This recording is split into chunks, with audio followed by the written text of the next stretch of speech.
ಮೊನ್ನೆ ನಡೀತಲ್ಲ SDA question paper HK ಅದನ್ನ discuss ಮಾಡಿದ್ನಿ ಇವತ್ತು. ಒಂದು ಇವ್ರು ಹೇಳ್ಯಾರ ನೋಡ್ರಿ, ಈಗ ಅಂತೂ KSP ದವ್ರು ನಡ್ಸಾರಂತ ಕ್ವಶನ್ ಪೇಪರ್. ಇದು KSP ದವ್ರು ಏನು ಎಕ್ಸಾಮ್ ಮಾಡಲ್ಲಂತ, KA ದವ್ರು ಮಾಡ್ತಾರಂತ ನೋಡಿ. KA ದವ್ರದ್ದು ಕ್ವಶನ್ ಪೇಪರ್ ನಾವು ಫಾಲೋ ಮಾಡ್ಬೇಕು. PSI PC ಎಕ್ಸಾಮ್ ಮಾತ್ರ KA ದವ್ರು ಮಾಡ್ತಾರೆ. ಉಳ್ಕಿದ ಆಲ್ಮೋಸ್ಟ್ ಅವು ಬೇರೆ ಬೇರೆ ಇದು KPSC ಡಿಪಾರ್ಟ್ಮೆಂಟ್ ಇತ್ತು ನೋಡಿ, ಅದನ್ನೂ ಅವ್ರ ತಗೊಂಡ್ರೆ ಆಲ್ಮೋಸ್ಟ್ ಕೆಲವೊಂದಷ್ಟು ಅವ್ರ ತಕೈತಿ.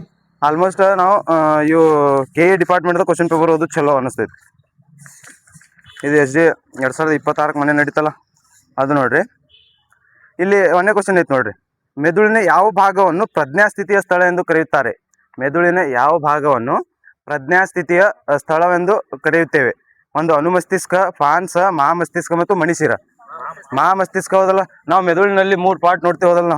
ನಾವು ಅಂದ್ರೆ ನಾವು ಮೆದುಳು ಸ್ಟಡಿ ಮಾಡ್ಬೇಕಂದ್ರೆ ಒಂದು ನರವ್ಯೂಹ ಸ್ಟಡಿ ಮಾಡ್ಬೇಕಂದ್ರೆ ಕೇಂದ್ರ ನರವ್ಯೂಹ, ಪರಿಧಿ ನರವ್ಯೂಹ ಮತ್ತು ಸ್ವಯಂ ನಿಯಂತ್ರಿತ ನರವ್ಯೂಹ ಅಂತೇಳಿ ಮೂರು ನೋಡ್ತೀವ. ಕೇಂದ್ರ ನರವ್ಯೂಹ, ಪರಿಧಿ ನರವ್ಯೂಹ ಮತ್ತು ಸ್ವಯಂ ನಿಯಂತ್ರಿತ ನರವ್ಯೂಹ ಅಂತೇಳಿ 3 ಥರ ನೋಡ್ತೀವಿ ನಾವು. ಅದ್ರಾಗ ಸ್ವಯಂ ಇದು ಕೇಂದ್ರ ನರವ್ಯೂಹ ಐತೆ ನೋಡ್ರಿ. ಈ ಕೇಂದ್ರ ನರವ್ಯೂಹದಾಗ ಇಂಪಾರ್ಟೆಂಟ್ ಏನು ನೋಡ್ತೀವತ್ತಂದ್ರೆ ಮೆದುಳು ಮತ್ತು ಮೆದುಳು ಬಳ್ಳಿಗಳು ನೋಡ್ತೀವಲ್ಲ. ಮೆದುಳು ಮತ್ತು ಮೆದುಳು ಬಳ್ಳಿ. ನಾವು ಇಂಪಾರ್ಟೆಂಟ್ ಕ್ವಶನ್ ಏನಕ್ಕೈತಂದ್ರೆ ಮೆದುಳು ಬಗ್ಗೆ ನೋಡ್ತೀವಿ ನಾವು, ಹೌದಲ್ಲ. ಮೆದುಳದಾಗ ನಮಗೆ ಮೇನ್ ಇಂಪಾರ್ಟೆಂಟ್ ಓದೋದು ನಾವು ಮೆದುಳು ಬಗ್ಗೆ ಅಷ್ಟೇ ಓದ್ತೀವಿ. ನಾವು ಹೆಚ್ಚಿನ ಪ್ರಮಾಣದಲ್ಲಿ ಓದೋದು ಮೆದುಳು ಬಗ್ಗೆ ಓದ್ತೀವಿ. ಈ ಮೆದುಳು ಬಗ್ಗೆ ಓದುವಾಗ ಅಂದ್ರೆ ಇದರಲ್ಲಿ ಮುಮ್ಮೆದುಳು, ಮಧ್ಯದ ಮೆದುಳು, ಹಿಮ್ಮೆದುಳು ಅಂತೇಳಿ 3 ಥರ ನೋಡ್ತೀವಿ. ಈ ಮುಮ್ಮೆದುಳಿನಲ್ಲಿ ಕಂಡುಬರುವ ಭಾಗಗಳ ಸಂಖ್ಯೆ ಎಷ್ಟು ಭಾಗಗಳು ಕಂಡು ಬರ್ತಾವೆ ಮುಮ್ಮೆದುಳಿನಲ್ಲಿ? 3 ಕಂಡು ಬರ್ತಾವದಲ್ಲ. 3 ಭಾಗಗಳು ಮುಮ್ಮೆದುಳಿನಲ್ಲಿ ಕಂಡು ಬರ್ತಾವೆ. ಯಾವ್ಯಾವ 3 ಭಾಗಗಳು? ಇದೊಂದ ಮಹಾಮಸ್ತಿಷ್ಕ ಅಥವಾ ಏನಿದು ಶರಿಬ್ರಹ್ಮ ಒಂದ ಆಲ್ಫ್ಯಾಕ್ಟರಿ ಲೋಬ್ಸ್ ಅಂತ ಬರ್ತಾವೆ. ಇನ್ನೊಂದು ಘ್ರಾಣ ಹಾಲೆಗಳು, ಇನ್ನೊಂದು ಡಯನ್ಸೆಫ್ಲಾನ್ ಅಂತೇಳಿ. ಡಯನ್ಸೆಫ್ಲಾನ್ ಘ್ರಾಣ ಹಾಲೆಗಳು ಅಥವಾ ಆಲ್ಫ್ಯಾಕ್ಟರಿ ಲೋಬ್ಸ್, ಇನ್ನೊಂದು ಇದು ಶರಿಬ್ರಹ್ಮ ಅಥವಾ ಮಹಾಮಸ್ತಿಷ್ಕ ಅಂತೀವಲ್ಲ. ಇದರಲ್ಲಿ ನಾವು ಇಂಪಾರ್ಟೆಂಟ್ ಏನು ನೋಡ್ತೀವಿ ಅಂತಂದ್ರೆ ಈ ಘ್ರಾಣ ಹಾಲೆಗಳು ಏನು ಮಾಡ್ತಾವೆ ಮೆದುಳಿದ ಅಂದ್ರೆ ಜಸ್ಟ್ ನಾವೆಲ್ಲ ಇದನ್ನ ಡಿಸ್ಕಸ್ ಮಾಡೀವಿ. ಜಸ್ಟ್ ರಿವಿಷನ್ ಮಾಡ್ಕೊಳೋದು, ಕ್ವಶನ್ ಪೇಪರ್ದಾಗ ಬಂದೈತಲ್ಲ, ಜಸ್ಟ್ ಮೇನ್ ಇಂಪಾರ್ಟೆಂಟ್ ಪಾಯಿಂಟ್ ಅಷ್ಟೇ ನೋಡ್ಕೊಳೋಣ. ಈ ಘ್ರಾಣ ಹಾಲೆಗಳು ಏನು ಹೆಲ್ಪ್ ಮಾಡ್ತಾವೆ? ಘ್ರಾಣ ಅಂದ್ರೆ ವಾಸನೆ ತಗೋಂಥದ್ದು. ನಮಗೆ ಬರ್ತಕ್ಕಂಥ ಸ್ಮೆಲ್ ಇರ್ತೈತಿ ನೋಡ್ರಿ, ಆ ಸ್ಮೆಲ್ ಎಂಥ ಕೆಟ್ಟ ಸ್ಮೆಲ್ ಐತೋ ಒಳ್ಳೆ ಸ್ಮೆಲ್ ಐತೋ ಅಂತೇಳಿ ತಿಳಿಸ್ಕೊಡೋದು ಈ ಘ್ರಾಣ ಹಾಲೆಗಳು ಅಥವಾ ಆಲ್ಫ್ಯಾಕ್ಟರಿ ಲೋಬ್ಸ್ ಅಂತ ಬರ್ತಾವೆ. ಅವು ನಮಗೆ ತಿಳಿಸ್ಕೊಡ್ತಾವ. ನೆಕ್ಸ್ಟ್ ಘ್ರಾಣ ಹಾಲೆಗಳು ಆದ್ಮೇಲೆ ಇನ್ನೊಂದು ಡಯನ್ಸೆಫ್ಲಾನ್ ನೋಡ್ತೀವಲ್ಲ, ಇಂಪಾರ್ಟೆಂಟ್ ಭಾಳ ಡಯನ್ಸೆಫ್ಲಾನ್. ಈ ಡಯನ್ಸೆಫ್ಲಾನ್ದಾಗ ಮುಖ್ಯವಾಗಿ ನಾವು 3 ಭಾಗಗಳ ಬಗ್ಗೆ ಸ್ಟಡಿ ಮಾಡ್ತೀವಿ ನಾವು, ಹೌದಲ್ಲ. ಯಾವ್ದು? ಎಪಿಥಲಾಮಸ್, ಥಲಾಮಸ್ ಮತ್ತು ಹೈಪೋಥಲಾಮಸ್. ಎಪಿಥಲಾಮಸ್, ಥಲಾಮಸ್ ಮತ್ತು ಹೈಪೋಥಲಾಮಸ್. ನಮ್ಮ ದೇಹದಲ್ಲಿ ಕಂಡುಬರುವ ಅತ್ಯಂತ ಚಿಕ್ಕ ಗ್ರಂಥಿ ಐತದಲ್ಲ, ಯಾವ್ದು? ಪೀನಿಯಲ್ ಗ್ರಂಥಿ ಹೌದಲ್ಲ. ಈ ಪೀನಿಯಲ್ ಗ್ರಂಥಿ ಯಾವ ಭಾಗದಾಗ ಕಂಡು ಬರ್ತೈತಿ? ಎಪಿಥಲಾಮಸ್ ಭಾಗದಾಗ ಕಂಡು ಬರ್ತೈತಿ. ಮುಮ್ಮೆದುಳಿನ ಡಯನ್ಸೆಫ್ಲಾನ್ ಭಾಗದ ಎಪಿಥಲಾಮಸ್ ಭಾಗದಲ್ಲಿ ಈ ಪೀನಿಯಲ್ ಗ್ರಂಥಿ ಕಂಡು ಬರ್ತೈತಿ. ಪೀನಿಯಲ್ ಗ್ರಂಥಿ ಎಲ್ಲಿ ಕಂಡು ಬರ್ತೈತಿ ಅಂತ ಕ್ವಶನ್ ಆಗೈತೆ ನೋಡ. ಎಪಿಥಲಾಮಸ್ ಭಾಗದಲ್ಲಿ ಕಂಡು ಬರ್ತೈತಿ. ಇನ್ನೊಂದು ನಮ್ಮ ದೇಹದ 2ನೇ ಅತಿ ಚಿಕ್ಕ ಗ್ರಂಥಿ ಪಿಟ್ಯೂಟರಿ ಗ್ಲ್ಯಾಂಡ್ ಅವಲ್ಲ. ಈ ಪಿಟ್ಯೂಟರಿ ಗ್ರಂಥಿ ಯಾವ ಭಾಗದಾಗ ಕಂಡು ಬರ್ತೈತಿ? ಹೈಪೋಥಲಾಮಸ್. ಅದಕ್ಕೆ ಹೈಪೋಥಲಾಮಸ್ ಅನ್ನು ಮಾಸ್ಟರ್ ಆಫ್ ಮಾಸ್ಟರ್ ಗ್ಲ್ಯಾಂಡ್ ಅಂತ ಕರಿತೀವಿ. ಅಂದ್ರೆ ಪಿಟ್ಯೂಟರಿ ಗ್ರಂಥಿ ಮಾಸ್ಟರ್ ಗ್ಲ್ಯಾಂಡ್, ಅದನ್ನು ಮೇಂಟೈನ್ ಮಾಡುವಂತ ಮಾಸ್ಟರ್ ಗ್ಲ್ಯಾಂಡ್ ಐತಲ್ಲ ಇದು ಹೈಪೋಥಲಾಮಸ್. ಅದಕ್ಕಾಗಿ ಮಾಸ್ಟರ್ ಗ್ಲ್ಯಾಂಡ್ ಅಂತ ಕರಿತೀವಿ. ಪೀನಿಯಲ್ ಗ್ರಂಥಿ ಯಾವ ಭಾಗದಾಗ ಕಂಡು ಬರ್ತೈತೆ ಅಂದೆ? ಎಪಿಥಲಾಮಸ್ ಭಾಗದಾಗ. ಇದು ಯಾವ್ದು? ಪಿಟ್ಯೂಟರಿ ಗ್ರಂಥಿ ಹೈಪೋಥಲಾಮಸ್ದಾಗ. ಇದು ಕಂಡು ಬರ್ತಕ್ಕಂಥದ್ದು ಎದ್ರಾಗಂದ್ರೆ ಇದು ಡಯನ್ಸೆಫ್ಲಾನ್ ಭಾಗದಲ್ಲಿ 3 ಭಾಗಗಳು ಕಂಡು ಬರ್ತಾವೆ, ಹೌದಲ್ಲ. ಈ ಡಯನ್ಸೆಫ್ಲಾನ್ ಆಲ್ಫ್ಯಾಕ್ಟರಿ ಲೋಬ್ಸ್ ಆತ, ಡಯನ್ಸೆಫ್ಲಾನ್ ಆತ. ಇನ್ನೊಂದು ಇದು ಮಹಾಮಸ್ತಿಷ್ಕ ಅಥವಾ ಶರಿಬ್ರಹ್ಮ ಅಂತ ನೋಡ್ತೀವಿ. ನಮ್ಮ ಮೆದುಳಿನ ಅತ್ಯಂತ ದೊಡ್ಡ ಭಾಗ, ಪ್ರಜ್ಞಾಸ್ಥಿತಿ, ನಮಗೆ ಜ್ಞಾಪಕ ಶಕ್ತಿಯನ್ನು ನೀಡುವಂಥ ಭಾಗ ಎಲ್ಲ ನಾವು ಈಗ ನಾ ಹೇಳತ್ತೀನಂತಂದ್ರೆ ನನ್ನ ತಲೆಯಾಗ ಐತದಲ್ಲ, ಇವೆಲ್ಲ ಇರಕ್ಕೆ ಕಾರಣ ಅಂತಂದ್ರೆ ಶರಿಬ್ರಹ್ಮ, ಹೌದಲ್ಲ. ಇವೆಲ್ಲ ಶರಿಬ್ರಹ್ಮದಾಗ ನೋಡ್ತೀವಿ. ಈ ಶರಿಬ್ರಹ್ಮ ಐತಲ್ಲ, ಶರಿಬ್ರಹ್ಮ ಉಲ್ಟಾ ಕೆಲಸ ಮಾಡ್ತೈತಿ. ಶರಿಬ್ರಹ್ಮದ 2 ಭಾಗಗಳನ್ನು ಗೋಳಾರ್ಧವಾಗಿ ಮಾಡ್ತೀವಿ ಶರಿಬ್ರಹ್ಮವನ್ನು.